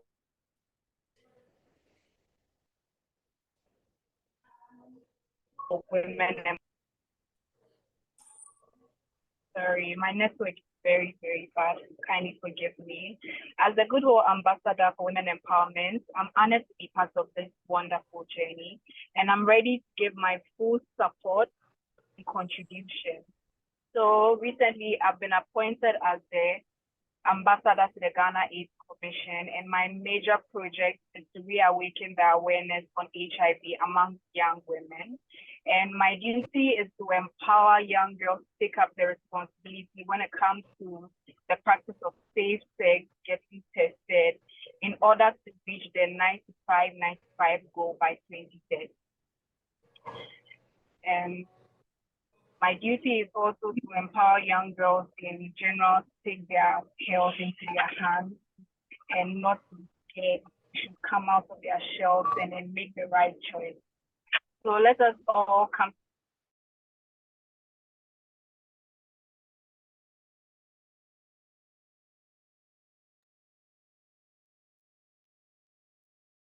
Thank you, Lady Nana. She is Miss Malaika Ghana. I was in Ghana when I bestowed her a title of a Goodwill Ambassador. She is an absolutely law graduate, and she is pursuing to bring the women's and humanity together. I mean, hopefully, I will be soon again to Ghana to meet you again, lady, and give my regards to my brother and my colleague, Chief. Hopefully, he is listening you and listening me as well. Yes, I'll do that. Thank you so much. Thank you. Madam Moderator. Yes, and now I would like to call upon Mr. Mayura Roshan Kumara from Sri Lanka, the Goodwill Ambassador for Interfaith Harmony. Before Mr. Mayor is going to be live, I just want to ask with your due respect, because I am holding the phone and I am holding the pupils. And I would like to invite Miss Anika Hadayat from United States of America. She is an Afghan. She is a girl who escaped after the oppression of a terrorism capture Afghanistan. A 22 or 23 years old girl, and she know that how to be wise for her nation, for her fellow women's, and I am proud of her. And floor is your, Anika. Hello and greetings, everyone. I'm Anka Hidayat from Afghanistan, joining you virtually from Virginia, United States of America, and as a student at Bay Atlantic University and pursuing my bachelor degree at political science and international relations, where I'm not just a student, but a passionate women's rights activist. And I have 2 articles published and a little bit activities. However, in the face of the challenging circumstances in Afghanistan, my commitment to fostering positive change has led me to actively engage in addressing the ongoing human rights crisis, and believing firmly that every woman and girl deserve the right to education, empowerment, and a voice in shaping their own destiny. I'm honored to share insights from my experience in this virtual space. And today, as a student at Bay Atlantic University, I'm eager to contribute to the dialogue on women's rights and shed light on pressing issues we face, especially concerning the education, the current situation in Afghanistan, and the reluctance of Taliban to engage in vital discussion on human rights and inclusivity. And at the end, while we may be connecting virtually, but the power of our collective voices and commitment to justice, equality, and empowerment transcends any distance. Thanks to Dr. Shahid Amin Khan for this opportunity and for joining this, for having me, and for joining his organization, International Rescue Committee. And thanks to you all. I'm so happy and glad to see you and know you all here. Amazing women I met today. And thanks thank you for this opportunity. And I look forward to contributing to our shared pursuit of positive change, inshallah. Thank you. Anika, you are hope for the peoples, especially the girls, because the women are deprived from the right of an education in Afghanistan. It's very burning concern for me and for my organization. We keep voicing into the international community for you and for your fellow Afghan people. Despite there are disagreements between the Afghan and Pakistan, but I am not a Pakistani. I am a human being first, and my religion is in humanity first. So on that matter, yes, we have known that what is you peoples are going through. It is a very worst scenario for the people of Afghanistan, depriving from the right of an education to the access of a work and also for a decent life with dignity. We will definitely, you will be a symbol. I will give you the floor into the United Nations to speak the Security Council on behalf of me very soon. So the people will know that the women of Afghanistan has the voice. Thank you so much. I really appreciate it. Thank you. God bless you. Madam Moderator. Yes, so let's call upon Mr. Mayura Roshan Kumara from Sri Lanka, the Goodwill Ambassador for Interfaith Harmony. Good morning and good evening for all of you. So then thank you very much, Excellency Shahid Amin Khan. So, and hello to all Goodwill Ambassador. So my name is Mayura Roshan Kumara. I'm from Sri Lanka. So I'm film actor and musician and also be kind heart. So then First of all, I want to tell, so I'm working so then here different religions here because of the I have working the sacred tooth relic of the temple in here. So then I'm the person who analyzing about anything here, the Buddhism. So then the Buddhist philosophy and so anything else here. I have met 35 countries head of states now. So then I believe so then so I am deeply honored to so example so I am deeply honored to this stand before you today as a Goodwill ambassador for interfaith harmony in world often divided by differences in belief and ideology. It is impressive that what strive to understanding, empathy, and until among all people regardless of their tradition. So then I want to tell so then we need to when we stay as a human being, we want the calm and quiet because of we all are human beings, so we have to respect to the other religions. So I have met now the 35 countries head of states, so they all are very love to live like very calm and quiet because of every people, so they live in very sufferings and every terrible time, but we need to at least very impressed to the kindness. So then I believe so that this is the very good chance for me. So that every day I'm sharing with the good thoughts with the society because of I believe in the karma. So then what we doing to the others, it's come back to us. So that is the main point. So it doesn't matter. So you are from the Pakistan. So then so Islamic, Hinduism doesn't matter. We all are human beings. So we can do all together. So then the languages is different, but we have the same blood, same talk, same feeling. So then we believe in. So when we standing together, we can do everything. So then I believe so. Interfaith harmony is not just a lofty ideal. It is the practical necessary for the creating more peaceful and inclusive society.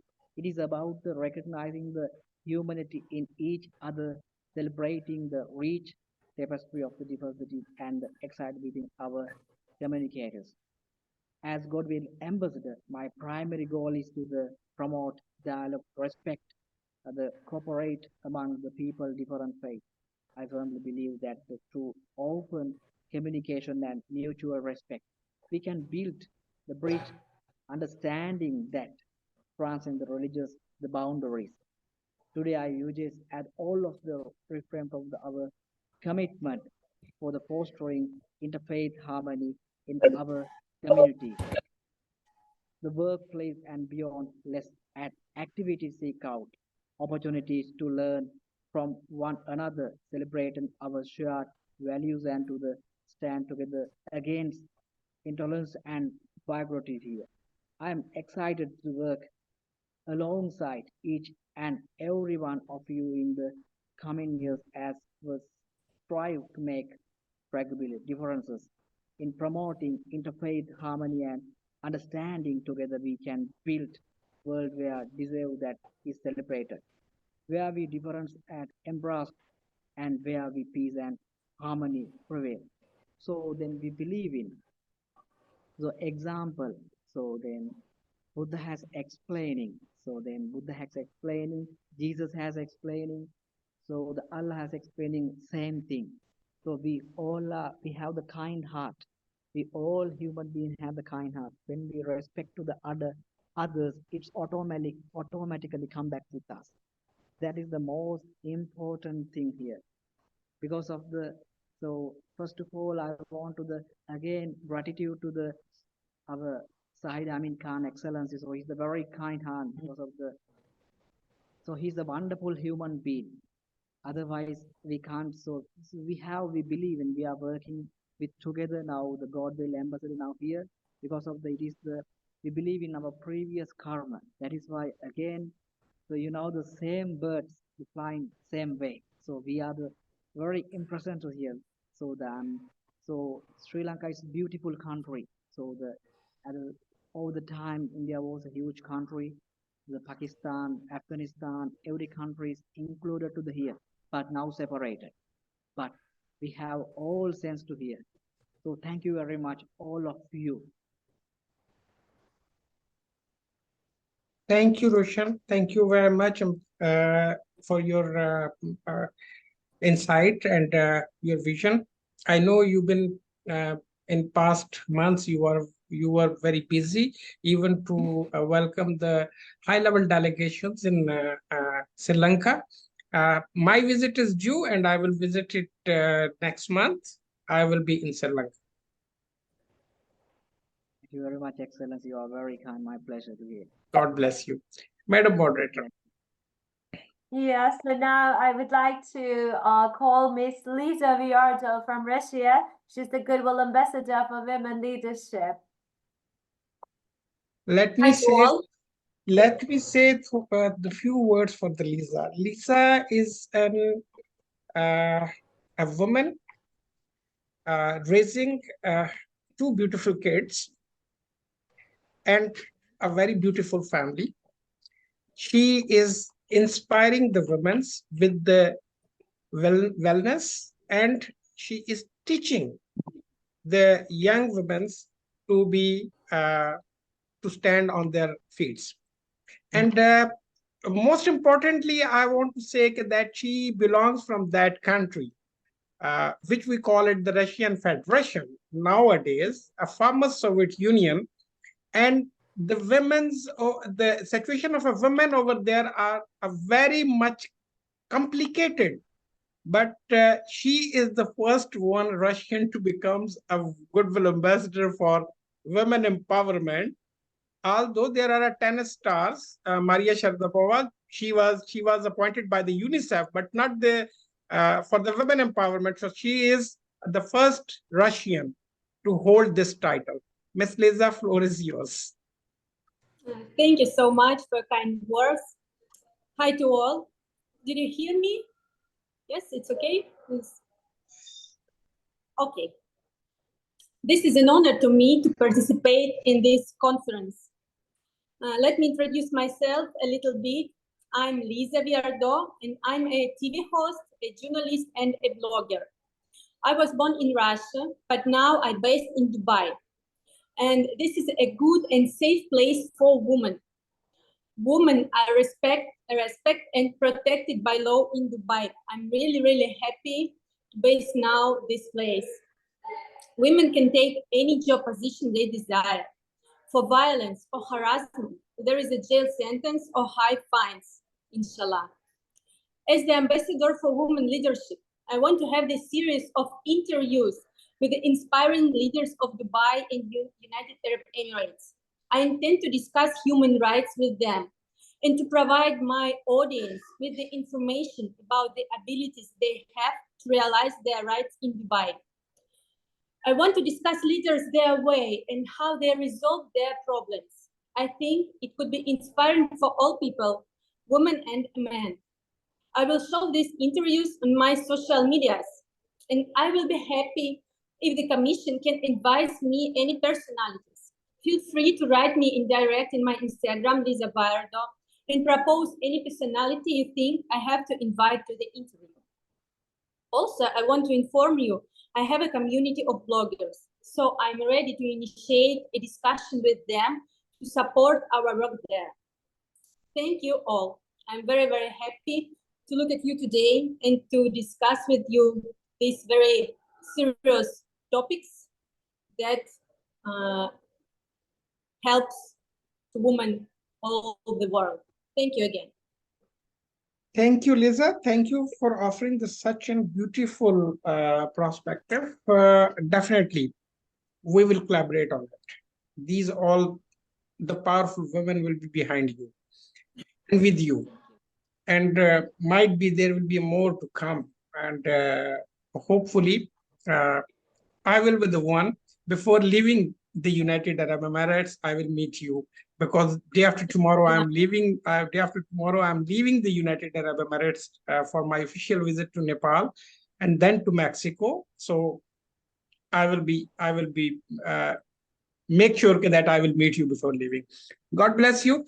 Now I will take the moderator role because my moderator has to go to the television show because she is hosting the television show. Let me say a few words more for her. Fariha Farooq.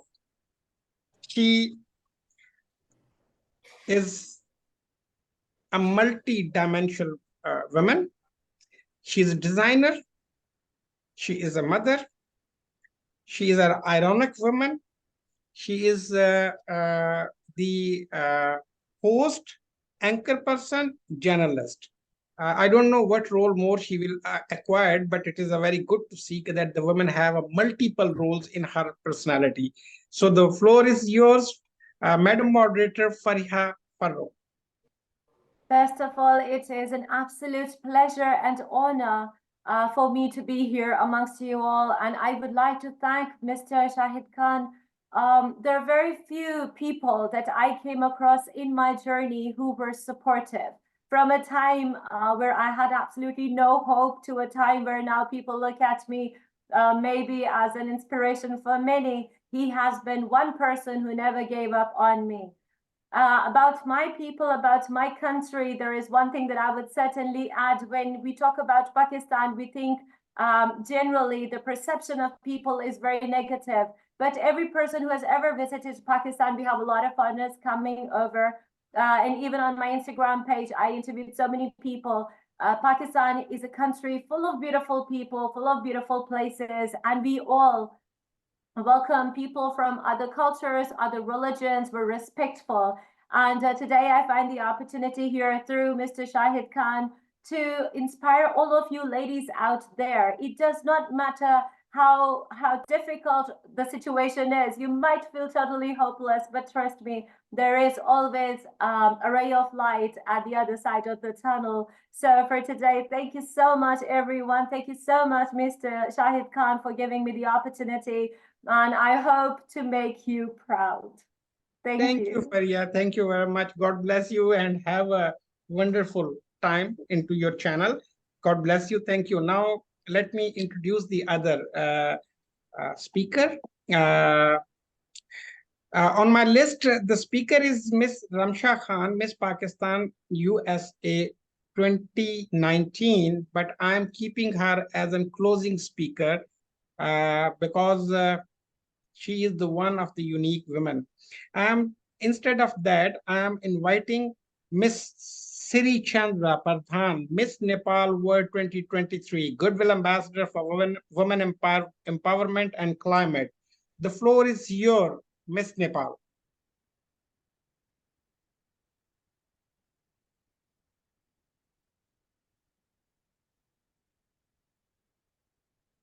We can't hear you.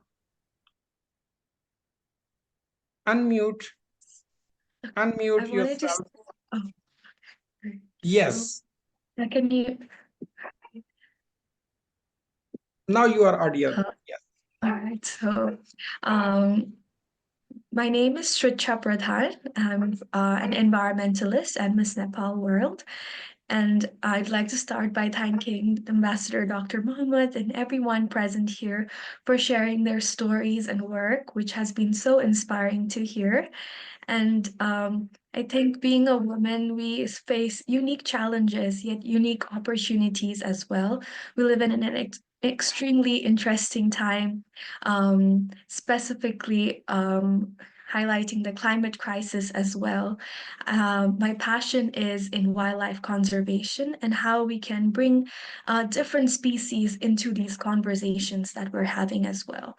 And I think women have a very unique role in this very initiative as well, because women are creators and very closely related to nature.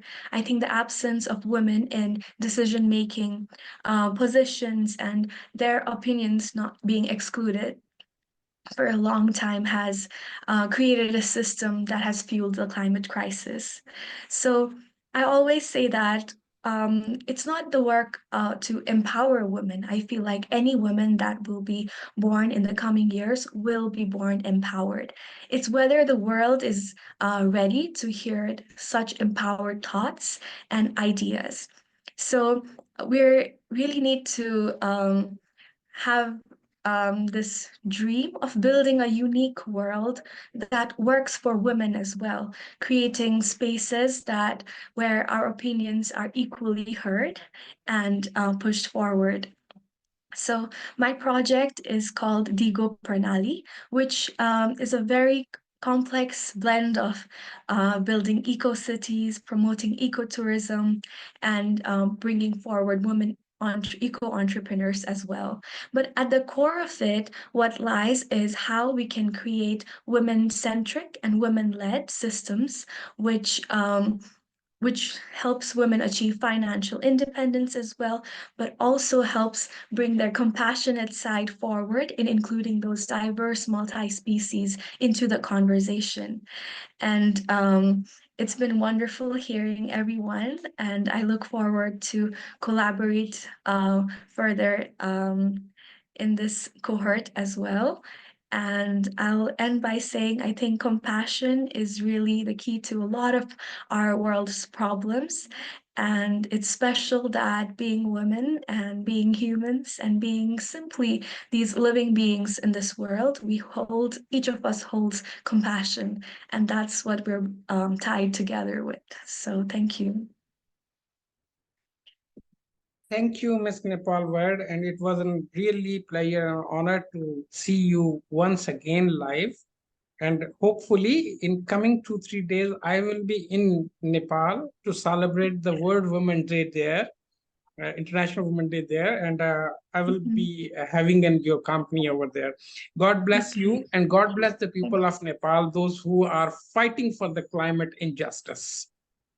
Thank you so much. Now the floor is giving. Time comes to go back to Lebanon again. The young, dynamic girl, Miss Rudana Kerki. Hello, everyone. She is an aspiring young woman. She will definitely not only work only for women and education or health or thus, she wanted to be a human rights defender and activist. So she is a Goodwill ambassador for human rights. Floor is here, Ms. Kerki. Hello, everyone. My name is Rudaina Karaki from Lebanon. I have 2 bachelor degrees, one in business management and the other in management information system. And I'm also a social media influencer. First, I would like to thank you for this opportunity. Well, I have 4 suggestions that I would like to put forward. The first one is giving Lebanese women an equal right to men regarding guaranteeing of nationality to their children, because if they don't have a Lebanese identity, they will face difficulty in working and high cost of medical care and education, which may lead them to leave the country. The second suggestion is the discrimination against veiled women, especially in recruitment and entertainment venues. As we know, 60% of population in Lebanon are Muslim and 40% are Christian. So we need to embrace diversity and acknowledge that this makes Lebanon special. Despite this fact, we find that a percentage of jobs in Lebanon don't accept veiled women under the pretext that it's a religious symbol.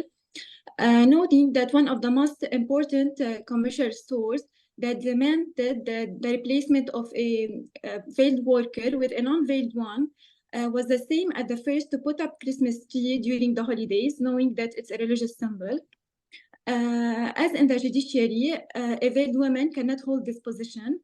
When it comes to entertainment venues, for instance, some swimming pools don't allow a veiled woman wearing clothes designed for swimming called bikinis to swim. The third suggestion that many women are being abused by their husbands. And the fourth and last suggestion, guaranteeing a minimum wage sufficient for a decent life. Due to the economic crisis in Lebanon, since 2019, the minimum wage decreased due to the deterioration of the currency value from 1,500 liras per dollar to around 90,000 liras per dollar. More than 15,000 employees in public administrations, given that their salaries are insufficient for them to provide a dignified life and basic necessities. The minimum wage previously, $450 at official price of 15.15, equivalent to 680,000 Lebanese pounds, has fallen to $100 at the dollar price of 90,000, equivalent to 9 million Lebanese pounds.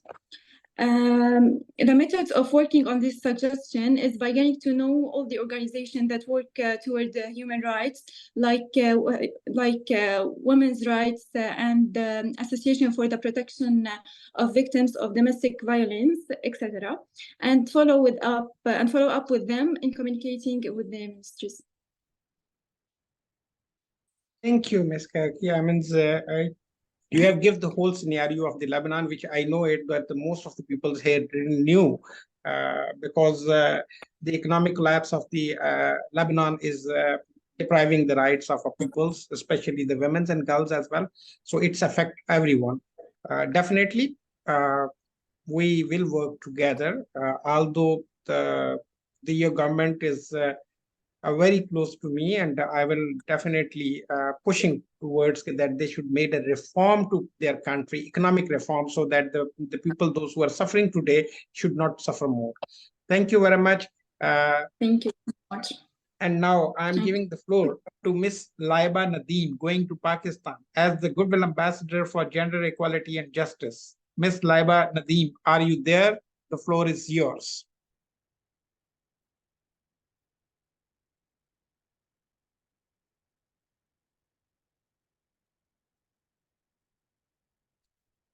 Ms. Laiba Nadeem, are you there?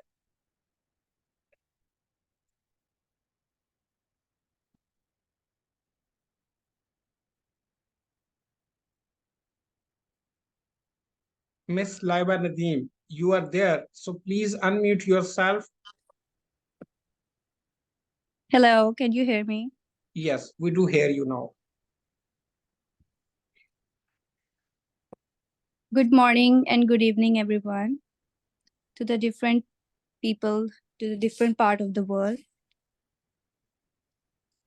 My name is Laiba Nadeem, and I'm here to express my sincere interest in becoming a part of IHRC.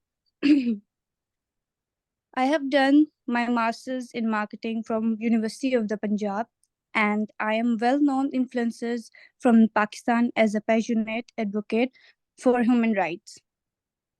Particularly within the Islamic community, I am deeply inspired by the mission and values upheld by IHRC.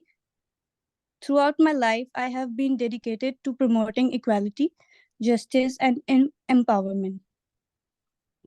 Especially for marginalized groups, my experiences have instilled in me a strong commitment to advocating for the rights of women and ensuring that all individuals have access to injustice and dignity, believing that together we can make a meaningful impact on human rights issues and work towards creating a more just and equitable society. Thank you for considering me. I look forward to the opportunity to contribute to IHRC's missions and goals. Thank you, Laiba. Thank you very much. And I appreciate the passionate girl being as a human rights defender in Pakistan.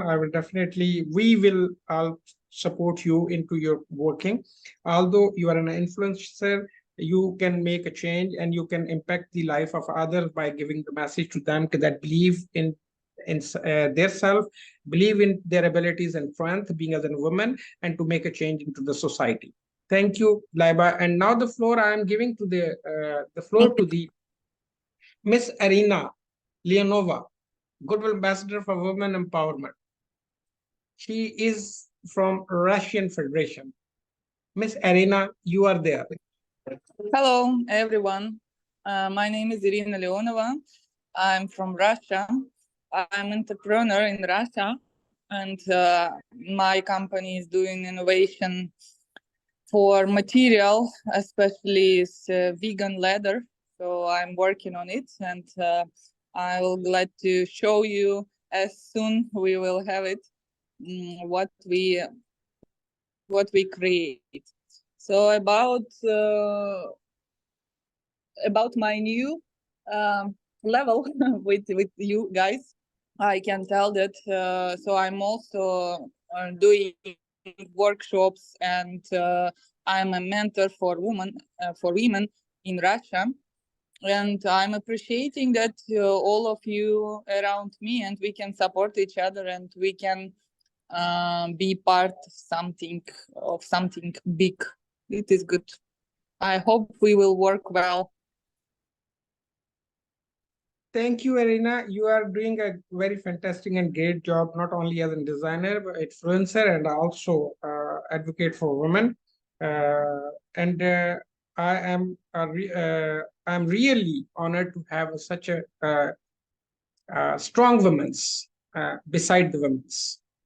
I'm not saying strong woman beside the man, strong women's beside the women's. That will bring the change and impacts into our societies. Thank you very much, Arina, and soon we will see you all amongst together. God bless you. God bless the people of Russian Federation. Now I have a floor to give the floor to the to go on a next level again. This is again the Pakistan. She is an extraordinary girl as well. And I am very much pleased to say that the Pakistani girls has stepped out from their comfort zones. And I'm happy on it that at least they are coming out from the comfort zone to claim for their rights and their existence as a productive agent of the society. So now the floor is with you, Miss Ihrc Nadeem Khan. Ihrc Khalid Khan, Goodwill Ambassador for Women Empowerment for Pakistan. Miss Ihrc Khalid Khan, the floor is yours.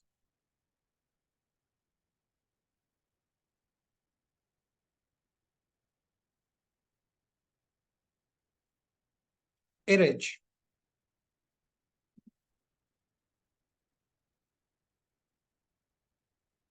Okay, so she is not here. From Qatar, joining us, Miss Kainat.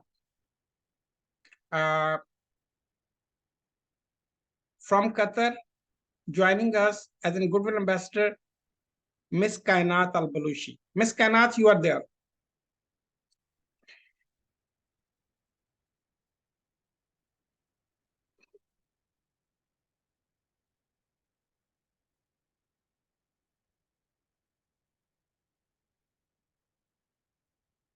Okay. The internet. This is why I want to have an in-person meeting and conference. But anyway, so let's move forward again. I have a dynamic youth leader, passionate person to bring the youth for today as a leader of today and tomorrow. Mr. Sekar Tanveer is there. The floor is yours.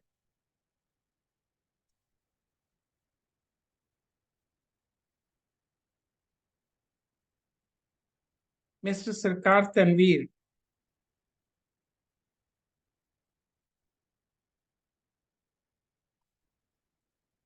How many times he joined and how many time his internet has make him go away. Because Tanveer has gone, no? Yeah, no, he's not gone. It is a matter of the internet, Roshan. I can understand. So let's move. After that, if the Ihrc is there, again, I'm calling the Ihrc.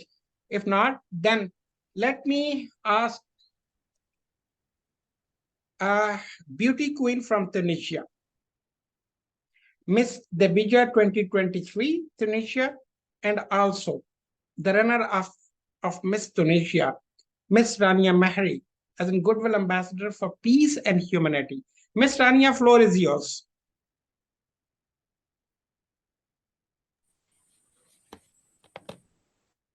Hello. Hello, everyone. I'm happy to be here with respected guests. I'm honored to meet everybody present here in this space, all the participants and all the very important persons. I'm truly glad and thankful to share this space with such distinguished personalities as the Goodwill Ambassador for Peace and Humanity in the International Human Rights Commission.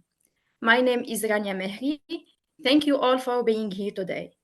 We are living at a critical moment in our history, a time when humanity must choose its future.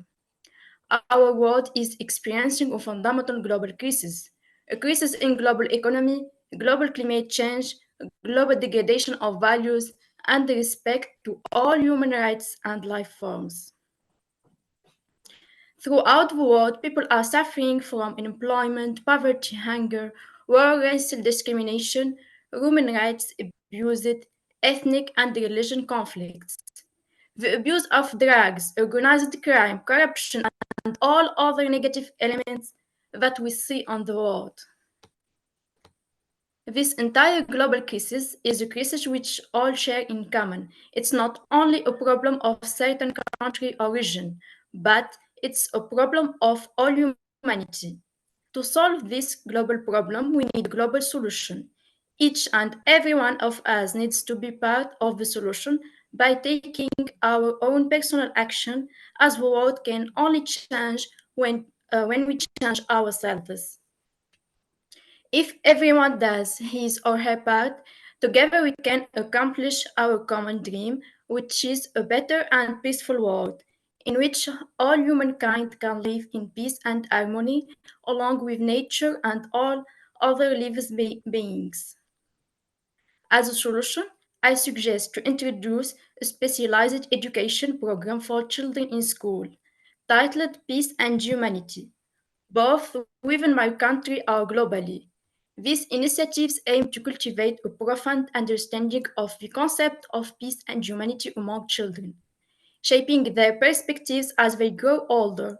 By immersing them in these values from an early age, I believe they will develop an inherent acceptation of diverse ideas and a strong inclination to assist others in need. Through this educational approach, the principles of peace and humanity will become intrinsic to their lives and souls.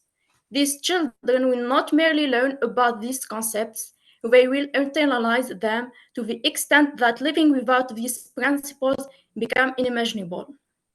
Consequently, as they mature, we can anticipate the emergence of a world characterized by both peace and humanitarianism. The long-term impact of such a program is significant. It goes beyond individual growth to influence the collective mindset of society.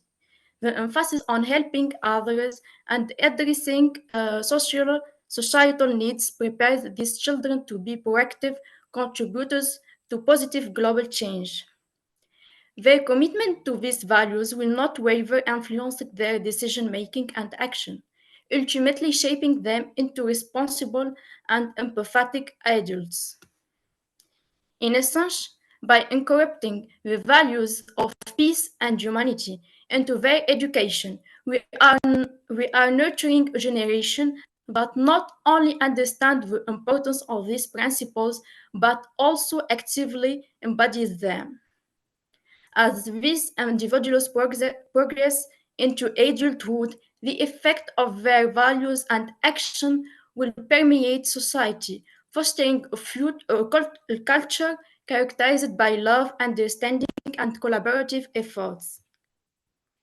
My vision is rooted in the belief that through education we can lay the ground for a future where people genuinely care for and support each other. Thank you for your attention. Thank you, Ms. Tunisia. Ms. Rania, you has given a very brief insight of the situation of the Gulf world, and especially the North African side. And I hope that, like you, a woman, when you women from Tunisia, Algeria, Libya, they will come forward, this shape will be changed.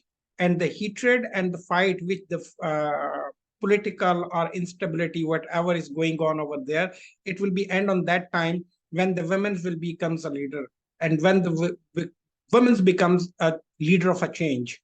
Because don't expect that the men will leave the fightings.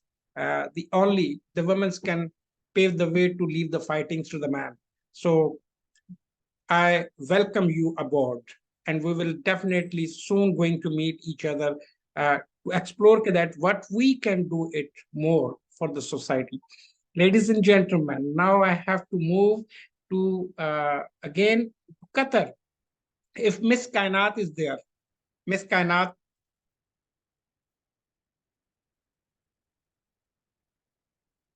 Miss Kainat, if you are there. Kainat Al-Balusha. Yes, I'm here. Thank you. Floor is yours. Yes. Hello. Good evening, everyone. This is Kainat Al-Balusha. I'm actually from Pakistan, Balochistan, but I am based in Qatar. And I've been living here for like 2 years now. Before I was in UAE, Dubai, basically. So, you know, Pakistan, ladies, overall the world, let's say, we all are living in a world of change, which has been, you know, continuously changing, better world for women, you know. So I would talk about that IHRC is taking great steps to, you know, give women the empowerment and helping them to speak up and come like menly talk, like it's like womenly talk, like the women is coming to like talk as balance, like as the balance of society, you know. Sorry, I am not that prepared, but it's like I will talk generally by my heart, whatever comes there. The thing is that it's like I'm basically from Balochistan.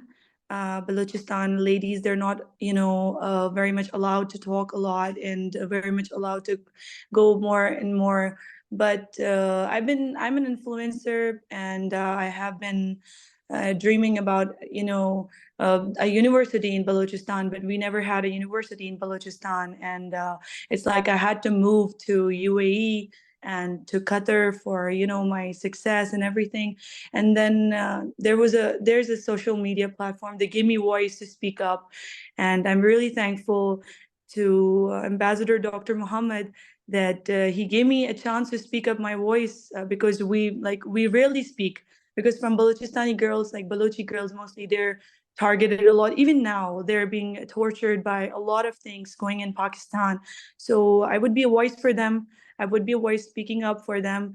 Maybe the world is going forward and it's going up, but still Balochistan is the same, you know, torturing ladies for not even giving them cell phones that they can, you know, talk or speak or be more than a man. So they're not allowed to do such things. So it's like I'll be a voice for them if I'm giving a chance in this group to speak up. I'll be, inshallah, you know, speaking about my basically it's a human right. It's not like this is a equality or inequality. It's about human rights. Women should be given human rights in Balochistan as well. So my most thing, the preferred thing will be Balochistan, because we still are suffering for the things. Even my dad, he's still upset from me because I came on social media, and it's an honest thing because it's coming from my heart. When I joined social media 6 months ago, I thought, I don't know if there will be a voice to be speaking up. And then it's my everyday follower going up. And I'm really thinking about it's a big thing for me. Maybe it's a normal thing for everyone. For me, it's a big thing getting viral and, you know, people liking me in a bio, because I'm a bio star and on social media. So, and I'm really liking that people are listening to me. And I'm really big thanks to Dr. Muhammad that he gave me a voice to speak up. And thank you so much, everyone, for listening to me. Inshallah, I'll be speaking up more when we meet face to face about Balochistan and the conditions and everything. Thank you. Thank you, Kainat. Every woman of every part of the world deserves the same respect, dignity, honor, privileges, which the other women have. So on the peoples of the women of Balochistan too. A right of an education, dignity, right of flourishing herself, right of standing on her feet, right of financially, economically empowered, right to be a equal partner in prosperity, in development, and in social and cultural ethics, because nothing has deprived the women and girls for these all rights. Nothing, no law, no custom, no tradition, no heritage. So we will be with you as well. So ladies and gentlemen, now I'm moving toward the Philippines. And I am inviting the very dynamic artist, SDG advocate, youth development wise across the world, Miss Regina Stepney Buraja Guevara. The floor is yours.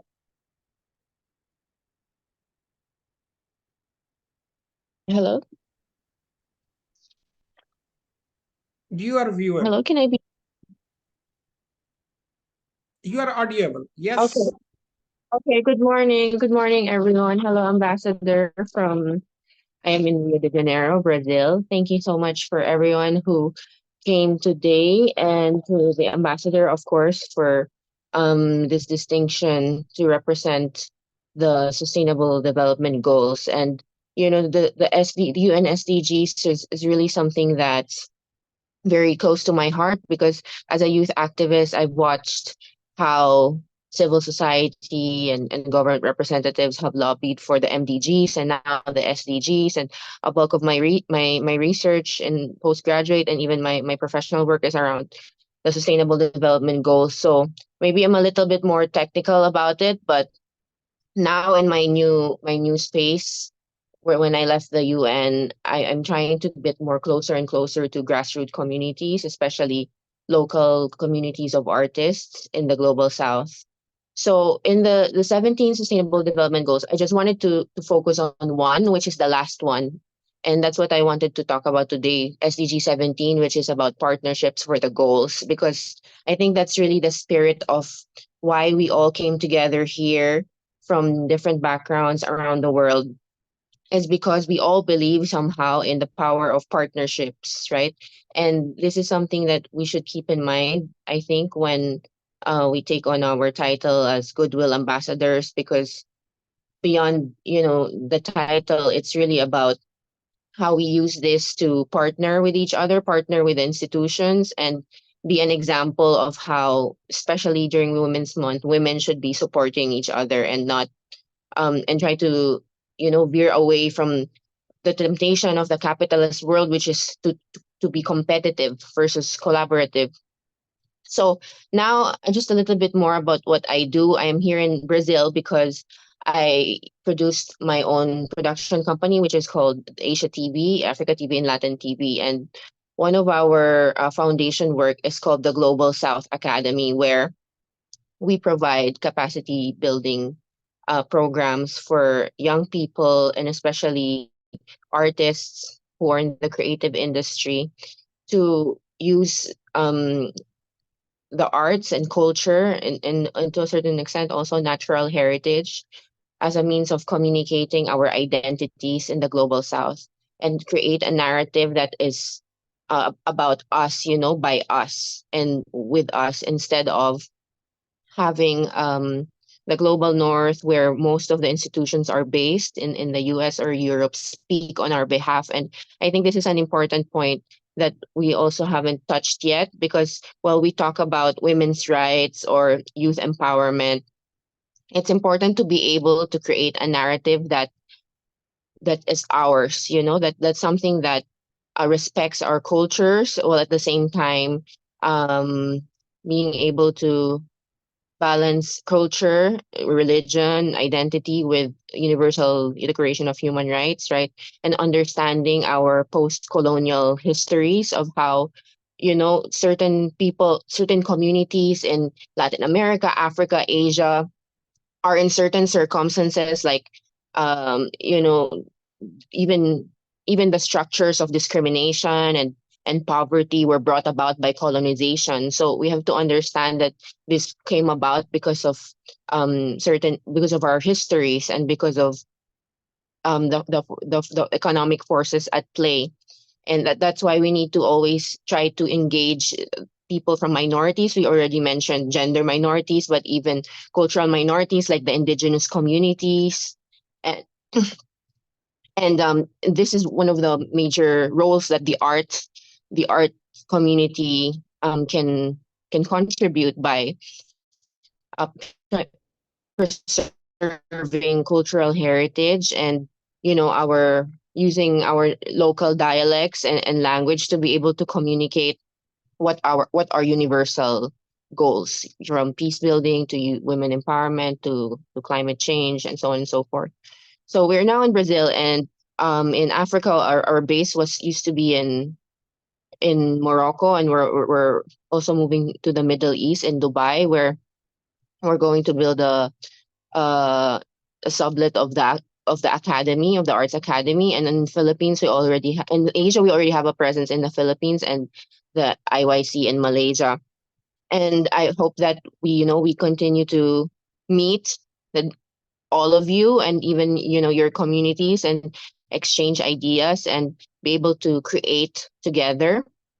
I'm just going to keep this short because I'm also running late for a flight. But in my experience in working with from an institutional level, the United Nations in New York, when I was with UN Women and UN Habitat, and now where I'm in, trying to set up my own company and also build projects with communities on the ground through the local artists that I was just mentioning. Like, one common theme is really, beyond partnerships, the value of solidarity. And I think this is something that we should keep in mind and not focus on,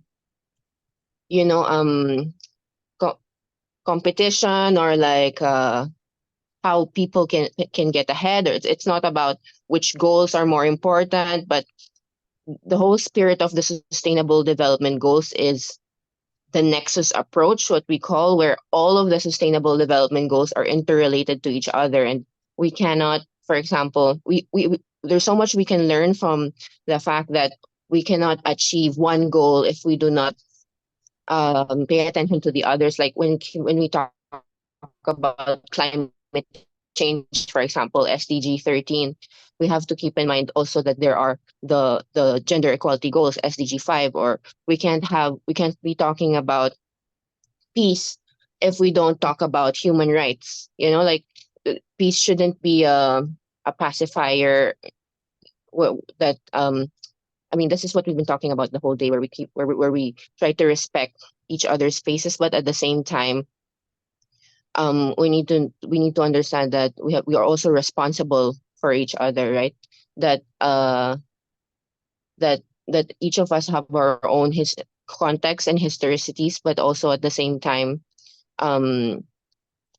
everything we do affects other people in our community. So from SDG 1 to SDG 17, and they're divided into 5 clusters: people, planet, peace, profit, and partnerships. They are all in one ecosystem that are interrelated to each other. And I hope that as Goodwill ambassadors, that's also how we see each other and start working together, where everyone is an important piece. It doesn't matter, how much experience you have or where you're from, but that we get to contribute in our own spaces of influence.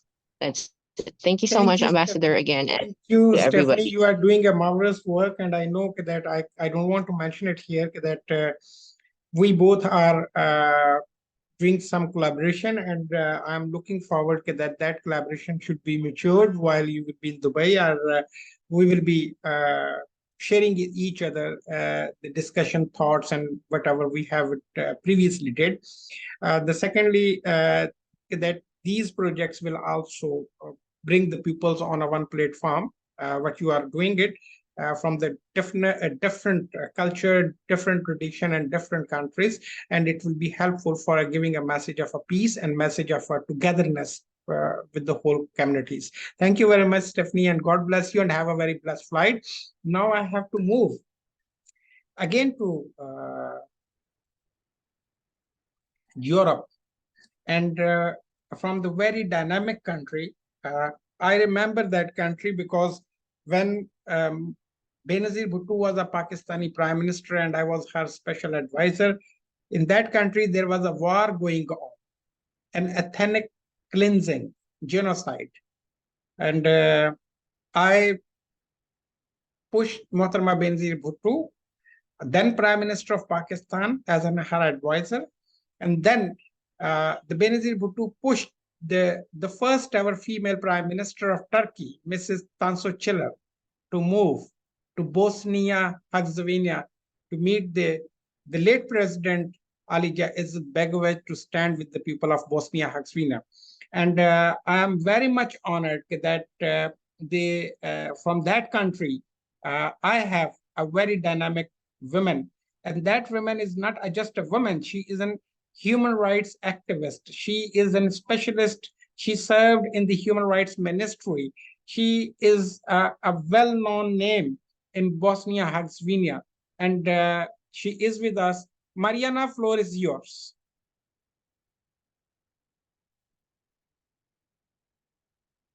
Mariana, floor is yours. Did you hear me? Yes, I do hear you. Welcome aboard. Oh, thank you so much. I want to greet you in front of Bosnia and Herzegovina. I'm Marina Ševkušić, Master of Diplomacy. It is an honor to be part of such an organization, especially since you have shown your trust and appointment me as an ambassador. First of all, I want to say that I will justify the title of ambassador because before this meeting, I had talks with the representatives of authorities in my country. I received support for projects I have planned for the coming period. What I especially want to focus on the human rights, the protection of women and girls, the empowerment of women, and one very important topic that not talked about as much as should be, femicide.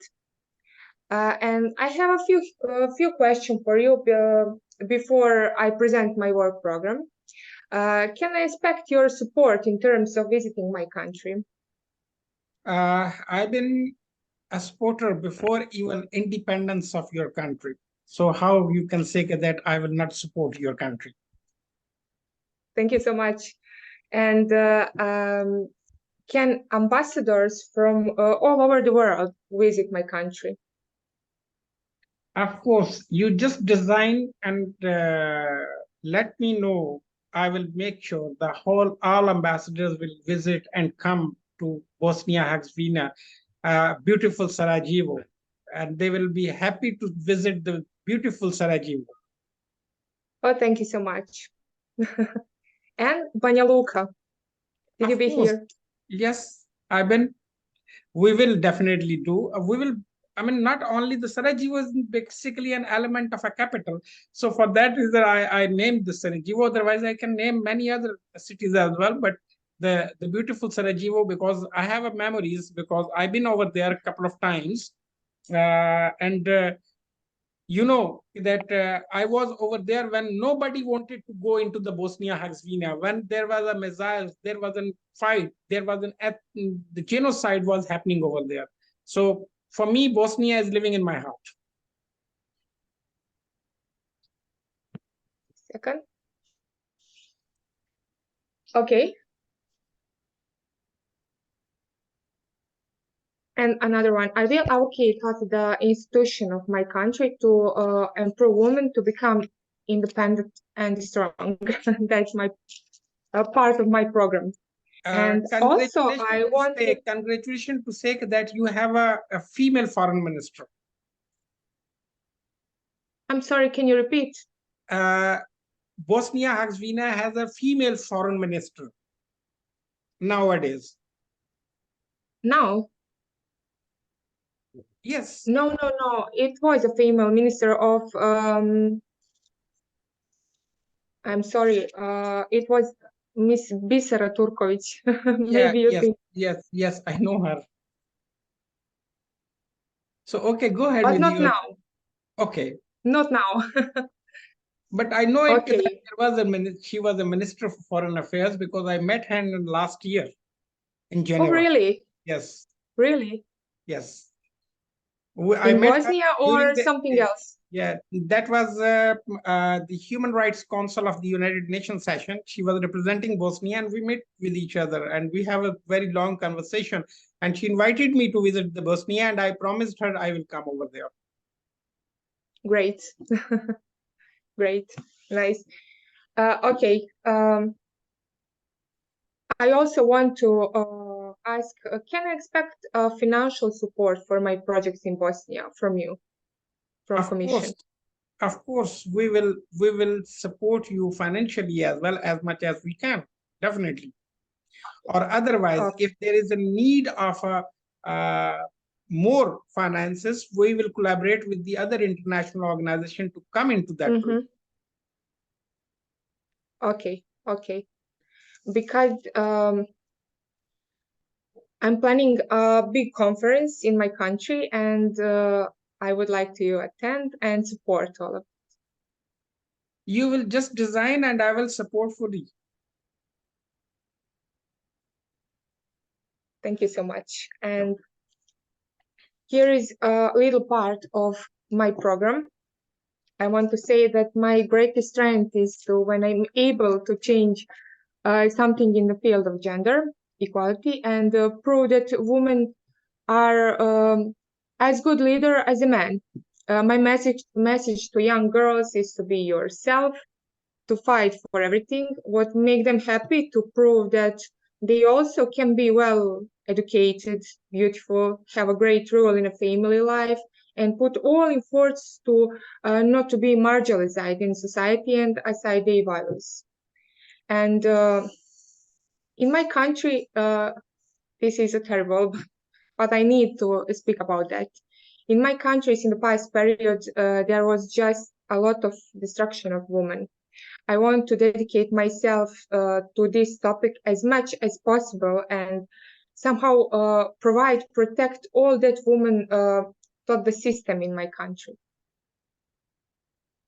I think we can do it a lot because the most of the leaders of your country, whether they are the Bosnian, Serbs, Croats, that is the presidency. They know me personally, and we can move forward. We can push them hard, and they will do it. Thank you so much. For now, this is all. I will send you my programs on email, okay? And fully programs, because we don't have a lot of time now. Ladies and gentlemen, let me say that if my secretary will send you the one proposal, let's have a 5th World Youth Summit for Peace 2024 in Bosnia-Herzegovina. Great. So I am announcing it officially that the 2024 will be the year that 7 to 12 August 2024, the World Youth Summit for Peace will be held in Bosnia, and all the Goodwill ambassadors will join over there. Great, thank you so much. God bless you. Thank you so much. Now I'm giving the floor to go again to the Middle East.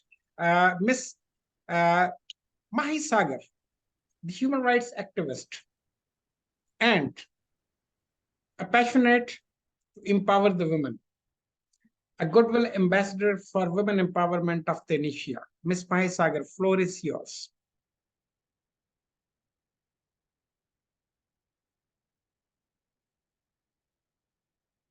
Mahi, unmute yourself. Mahi. Yeah, Mahi. Oh. Hello, ladies and gentlemen.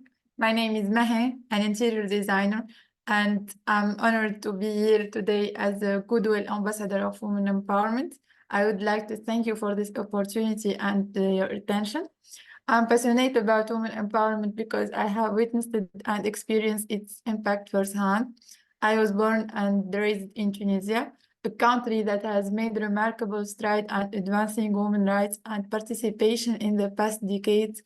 Thanks to the efforts and visionary leaders, activity, and the ordinary citizen, Tunisia has adopted progressive laws and policies that protect and promote women equality and empowerment. For example, Tunisia has granted women equal citizenship, inheritance, and divorce rights, as well as code for women representation in parliament and local council. Tunisia has also criminalized domestic violence, sexual harassment, and human trafficking, and established a specialized institution and mechanism to prevent and combat these crimes. Despite this, in Tunisia, women face a range of challenges that impact their well-being, economic participation, and social inclusion. Let's delve into some of these issues. 1. Social inequalities, disparities persist across region, affecting women's access to research, opportunities, and services. Rural area, in particular, grappled with limited economic prospects for women. 2. Adequate support system for working mother balancing work and family responsibility remains a challenge. The lack of comprehensive support system for working mother hinder their ability to participate fully in the workforce. 3. Persistent domestic violence. Violence against women persists, impacts their safety, mental health, and overall quality of life. Social norms and culture belief contribute to these issues.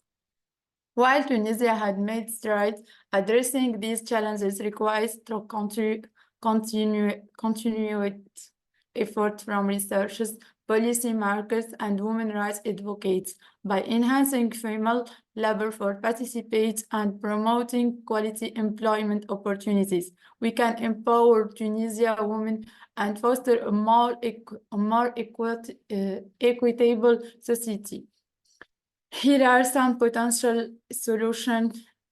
What I see: economic empowerment, education and awareness, legal reform, health and safety, social norms and attitude, support networks such as the type of women rights awareness campaign, of which some common example can include social media campaign, workshop, seminars, education program in school and universities, artistic and cultural events, and collaboration with influential figure and organization.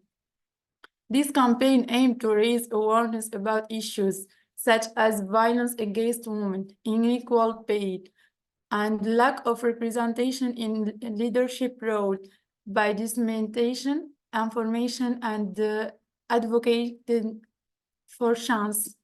These initiatives help empower women and promote the more inclusive society. Although Tunisia had many laws that protect women, women do not file to lawsuits against violence because the problem is related to women's mentality, which must change for her sake and for her future sake generation. Working to increase awareness of religion, morals, education definition, and duties of child educator by organization awareness, lecture and seminars. Study the development of electronic and legislation that regulate the way children are treated in school. By addressing these issues collectively, Tunisia can create a more equitable and inclusive society for all its citizens. That's why I'm aptly for a Goodwill ambassador for women empowerment. Ladies and gentlemen, I believe that women empowerment is not only a matter of justice and human rights, but also a matter of common sense and common goods. When women are empowered, everyone benefits. When women are empowered, families are healthier, communities are safer, economies are stronger, and societies are more peaceful and democratic. When women are empowered, the world is a better place. That's why I'm here today as a Goodwill empowerment of women empowerment. That thank you for your time and your attention, because what we do today, we do for generation. Thank you very much, Maher. You peoples are very resilient because I know that the women's are resilient. I have already spoken on the women's and the girls, the importance of it and importance for the society. Let's before the closing, speaker, or before the closing remarks by Her Excellency, the Senior Vice Chairperson, Mrs. Asra Khan, who is here to say thanks on behalf of the organization.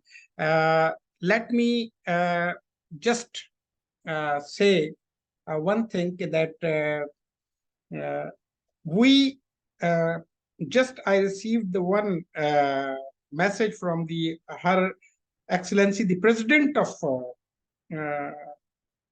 Mauritius, Madam Ameenah Gurib-Fakim, and she sent me one video just now. That is on the America's Got Talent, and that is about the message of people of Gaza and Palestine.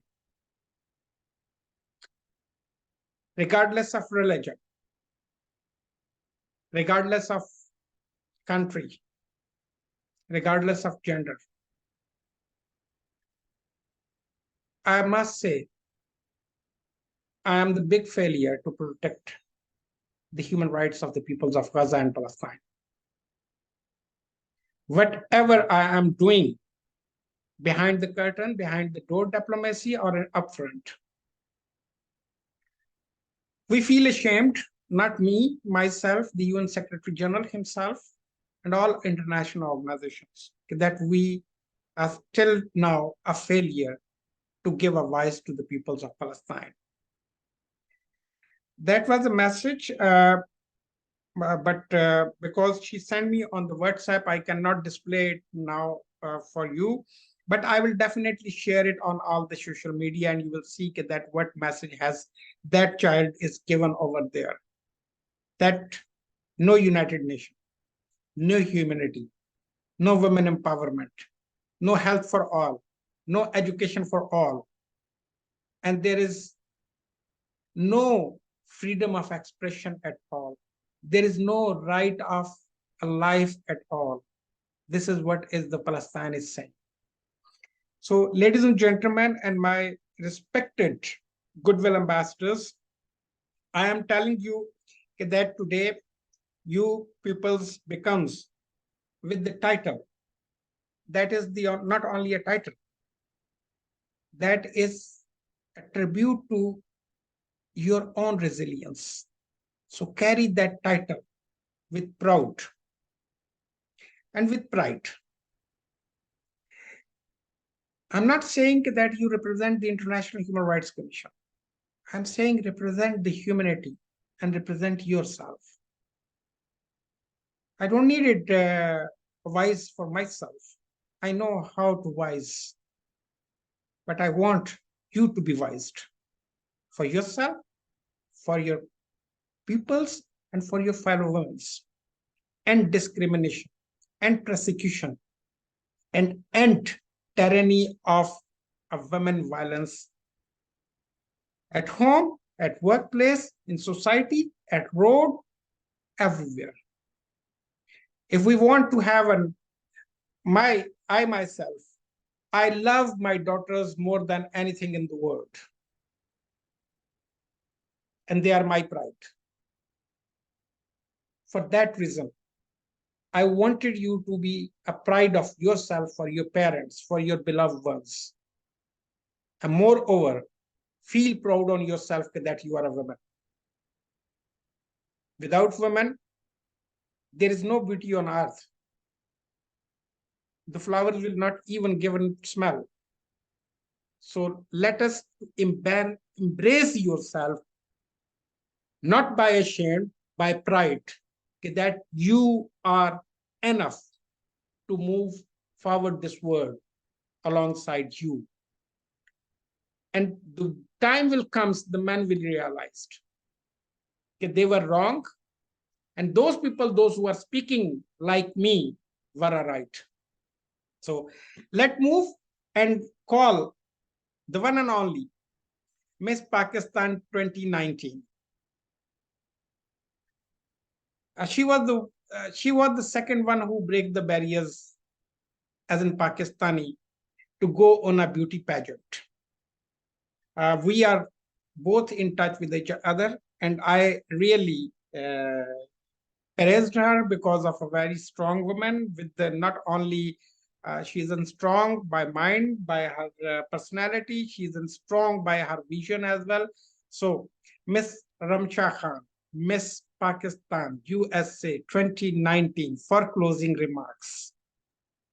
Thank you so much, Dr. Khan. That I'm going to take that compliment and write it all day long. But hello, beautiful ladies and men.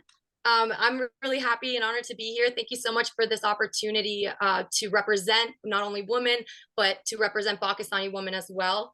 My name is Ramsha. I'm 25. I stay here in Atlanta, Georgia. The AT aliens. Well, you'll find the aliens over here if you guys are looking. But I just want to start off by saying congratulations to everybody. And I want to give a special shout out to Dr. Gill.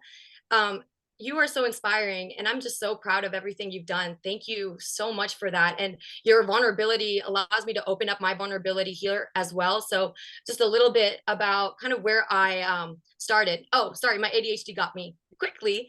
Happy official Women's History Month. I know I'm not going to get to speak with everybody tomorrow, but tomorrow's the start to Women's History Month. I can't wait to see what you guys do that month. But my power and what I do in my life and what I try to represent, it comes from pain. Right? I like to turn my pain into power, then turn my visions into victories, you know? And I think that that's very underrated, especially for women. You know, we don't really get that independence to choose the decisions that lead us to the goals and dreams that we thought of when we were 7, 8, 9 years old, you know? Like a lot of people have said, over the courses of our timeline, as we get older, society teaches us, or the norms become, you know, let's stay at home, let's embrace our feminine side and let go of that masculine side. But I think that, in my opinion, personally for me, when I became a woman, not when I became a woman, I am a woman, but when I grew into the woman that I am, it came from all my experiences. It came from me learning how to actually get in tune with my masculine side as well. Really that started by dropping out of college. I dropped out of college. I just didn't really see that. I don't believe in the educational system today. I don't think it's teaching us the right way. That's just my opinion. But I decided to start businesses instead. So I run a couple businesses, e-commerce, some social stuff, and I coach others, especially women, on learning how to become financially independent. And I coach them on training to build their own business as well. By full time, I work as a financial advisor, a private wealth advisor for a private bank. And I work as the DJ producer alongside that, just for the creativity. But what I really want to impact here, what I want to bring along into the aspect of politics or human rights, is emotions. And I think we should think about that for a long time, because I think humans have done this very crazy thing about deleting history. You know, our history constantly gets deleted over the decades, right? Things that were in the 1800s, you know, they don't really apply today, and that's with times changing. One thing that never changes, though, is the hidden and lost language of emotions. Emotions, right? Our feelings. Love, happiness, anger, sadness. That's really what makes us who we are, outside of just womanhood. That's what makes us human. And I think that, you know, just like men feel the most like men when they're providing, right? Providing for women, providing for a family, providing for themselves. I think we women feel the most women when we feel, when we allow ourselves to feel, when we don't block those feelings. So I want to incorporate that this year into doing something nonprofit. I'm going to be honest with you, I haven't really created my program fully. I want to really think about it and pass it along. Dr. Khan, get some, you know, feedback before I do that. But my goal is to create an academy, kind of reinvent the educational system, give more creativity in the curriculums, and honestly just build army of powerful women. You know, I speak from my experience. I was a weak woman. I really was. I was a pushover. You know, I was a people pleaser, and I think many of us have been there before. But life has taught me a lot, you know, a lot of experiences I've gone through. I've been raped by family. I've been in an abusive relationship where I got my bones broken, right? So there's a lot of experiences that have made me who I am. But what allowed me to stay Ramsha, just like everybody's independent, is me embracing and learning to love my emotions. So I want to start a business or a nonprofit organization, kind of like what you guys have seen in 3 Idiots. If you've ever seen that movie 3 Idiots, at the end when he has that academy creativity school, a little bit about that. And I want it to be primarily focused on orphans, women orphans, because I want to do what I can to get away from sex trading.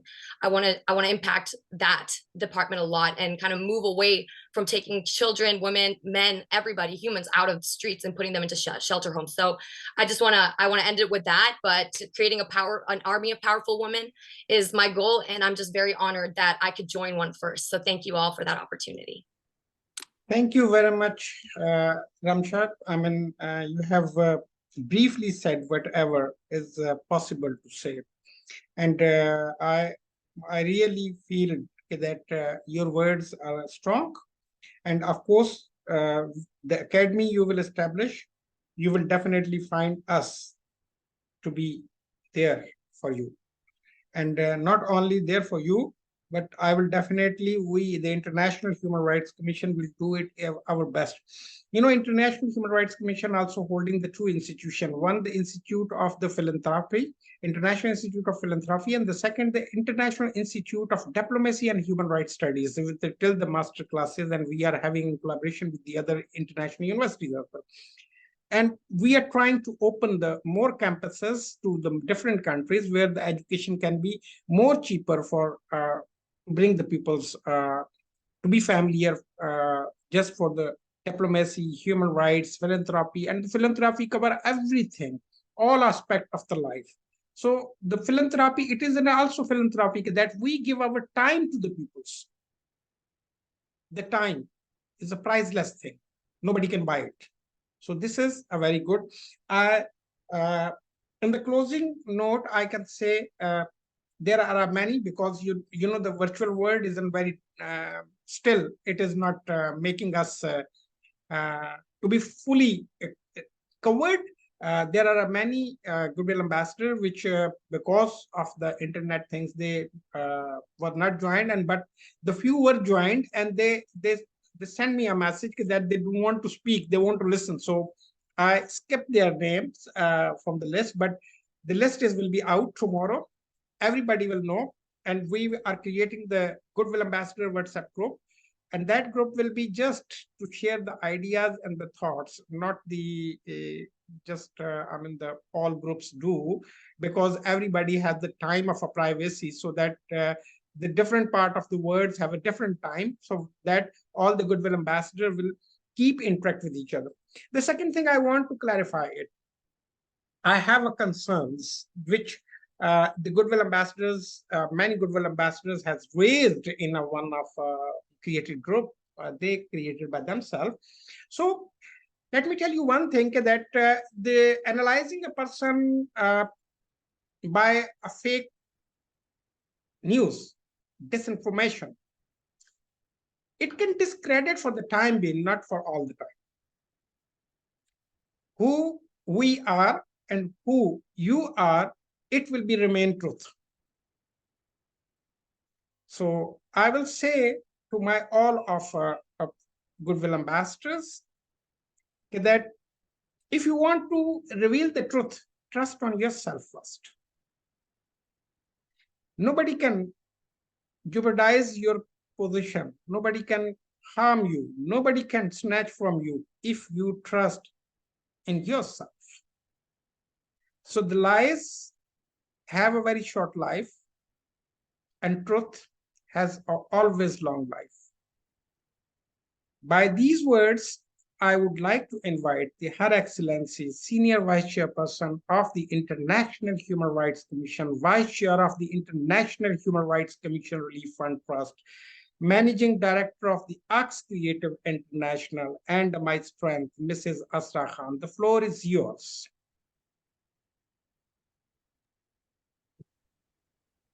Young girls and gentlemen, well, there is few gentlemen also.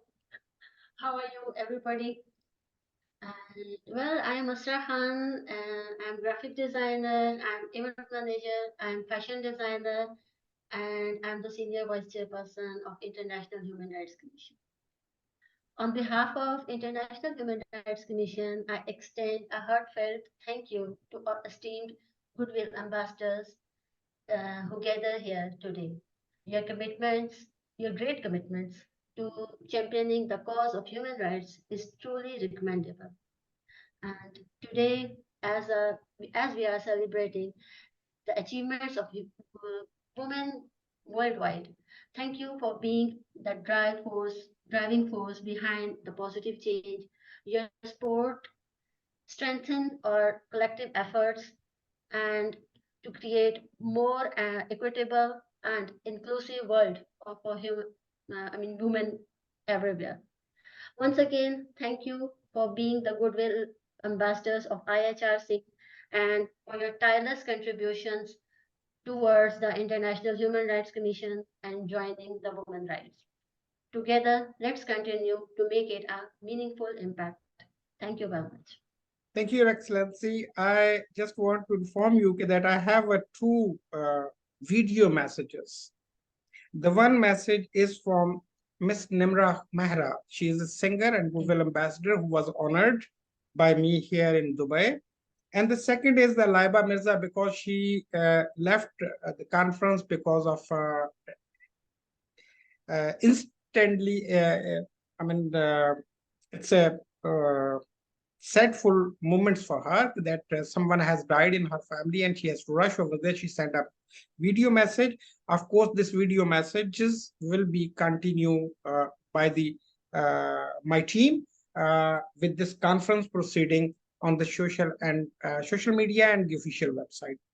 Ladies and gentlemen, before that we are going to close, I will again say, believe in yourself, change this word, and you will find the realistic man's with you. Hypocritic will leave you, and realistic will stand with you. God bless you all, and I will look forward if some suggestions will comes in written to me for any proposal and any prospective works which you want to do it. We will undertake that. On the second venue is on the second thing is that on 28 or 29 March, we are planning to hold the conference, in-person conference in Dubai.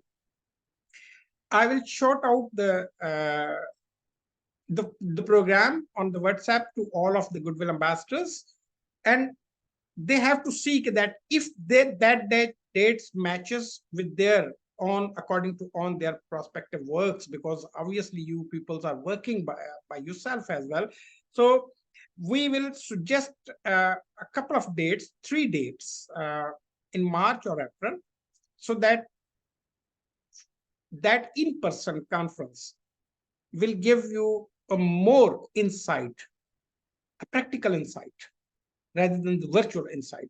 So it will give you, and I will try my level best that couple of the head of a state, head of the government, and foreign minister, those who are females, not the male, will come down to talk with you. Yes, Ramsha. Dr. Khan, just to clarify, are you saying we can attend one of the 3 functions, not all 3? No, not all 3, picking up of one, because I was having some concerns from the Goodwill ambassadors that they are not comfortable with that date. So I will choose the 3 dates in different, in March and April, and I will float it for everyone so that the consensus should be built on a one date, because that date consensus, why the consensus has to be built up, because they will be in person here and we have to make the arrangement of them. We have to look after their logistics, their boarding, their traveling and everything, so that, but we want the consensus out of all ambassadors, out of all 55 ambassadors, that they will be at one place under one roof. So okay, no, that's great. Thank you. That I want to build a consensus, because I know that everybody is working. Most of the Goodwill ambassadors are working, and the few are studying as well. So making a compatible date for everyone, it is very essential. And I have one more announcement here. Yes, please.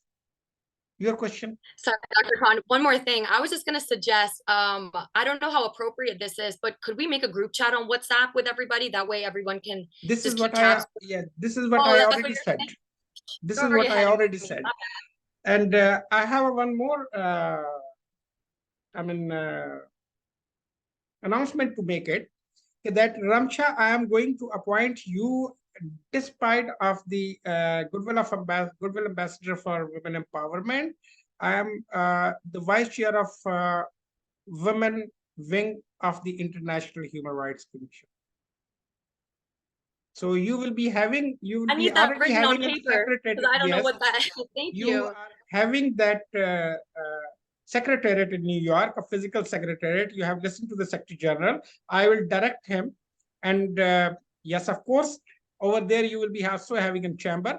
So you will be going to notify as a vice chairperson for the women wing of the International Human Rights Commission. So the women's affairs you will be looked after on my behalf. You're going to make me cry. Thank you. I'm going to cry later though. Thank you. Yep. Congratulations, Ramasha. Yeah, women have this sentimental things, so that you are having a liberty afterwards. And secondly, the social media wing is a little bit weaker from our side. And I heard Ameenah, and Ameenah was a very good advisor. So Ameenah, you are going to take over the social media of the International Human Rights Commission. You are mute. Yeah. Thank you so much, Mr. Ambassador. It's an honor for me. You are taking up the social media of the International Human Rights Commission, and I will discuss that what methods you want to implement.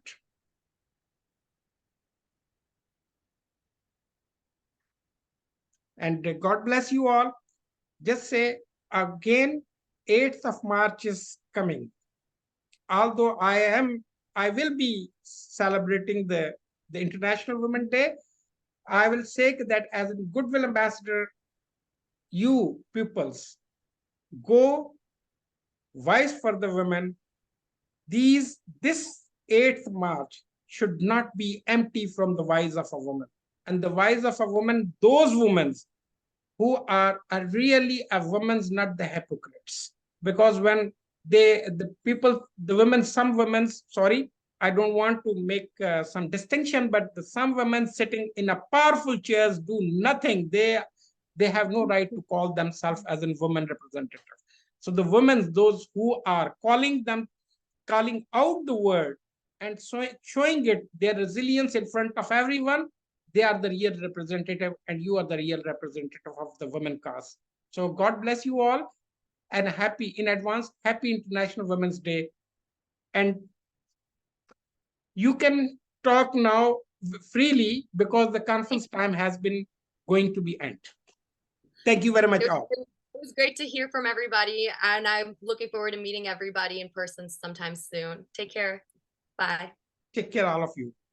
Thank you, Excellency. Thank you very much for your participation. Bye-bye. God bless Thank you. Thank you, Erica. Thank you very much. See you soon.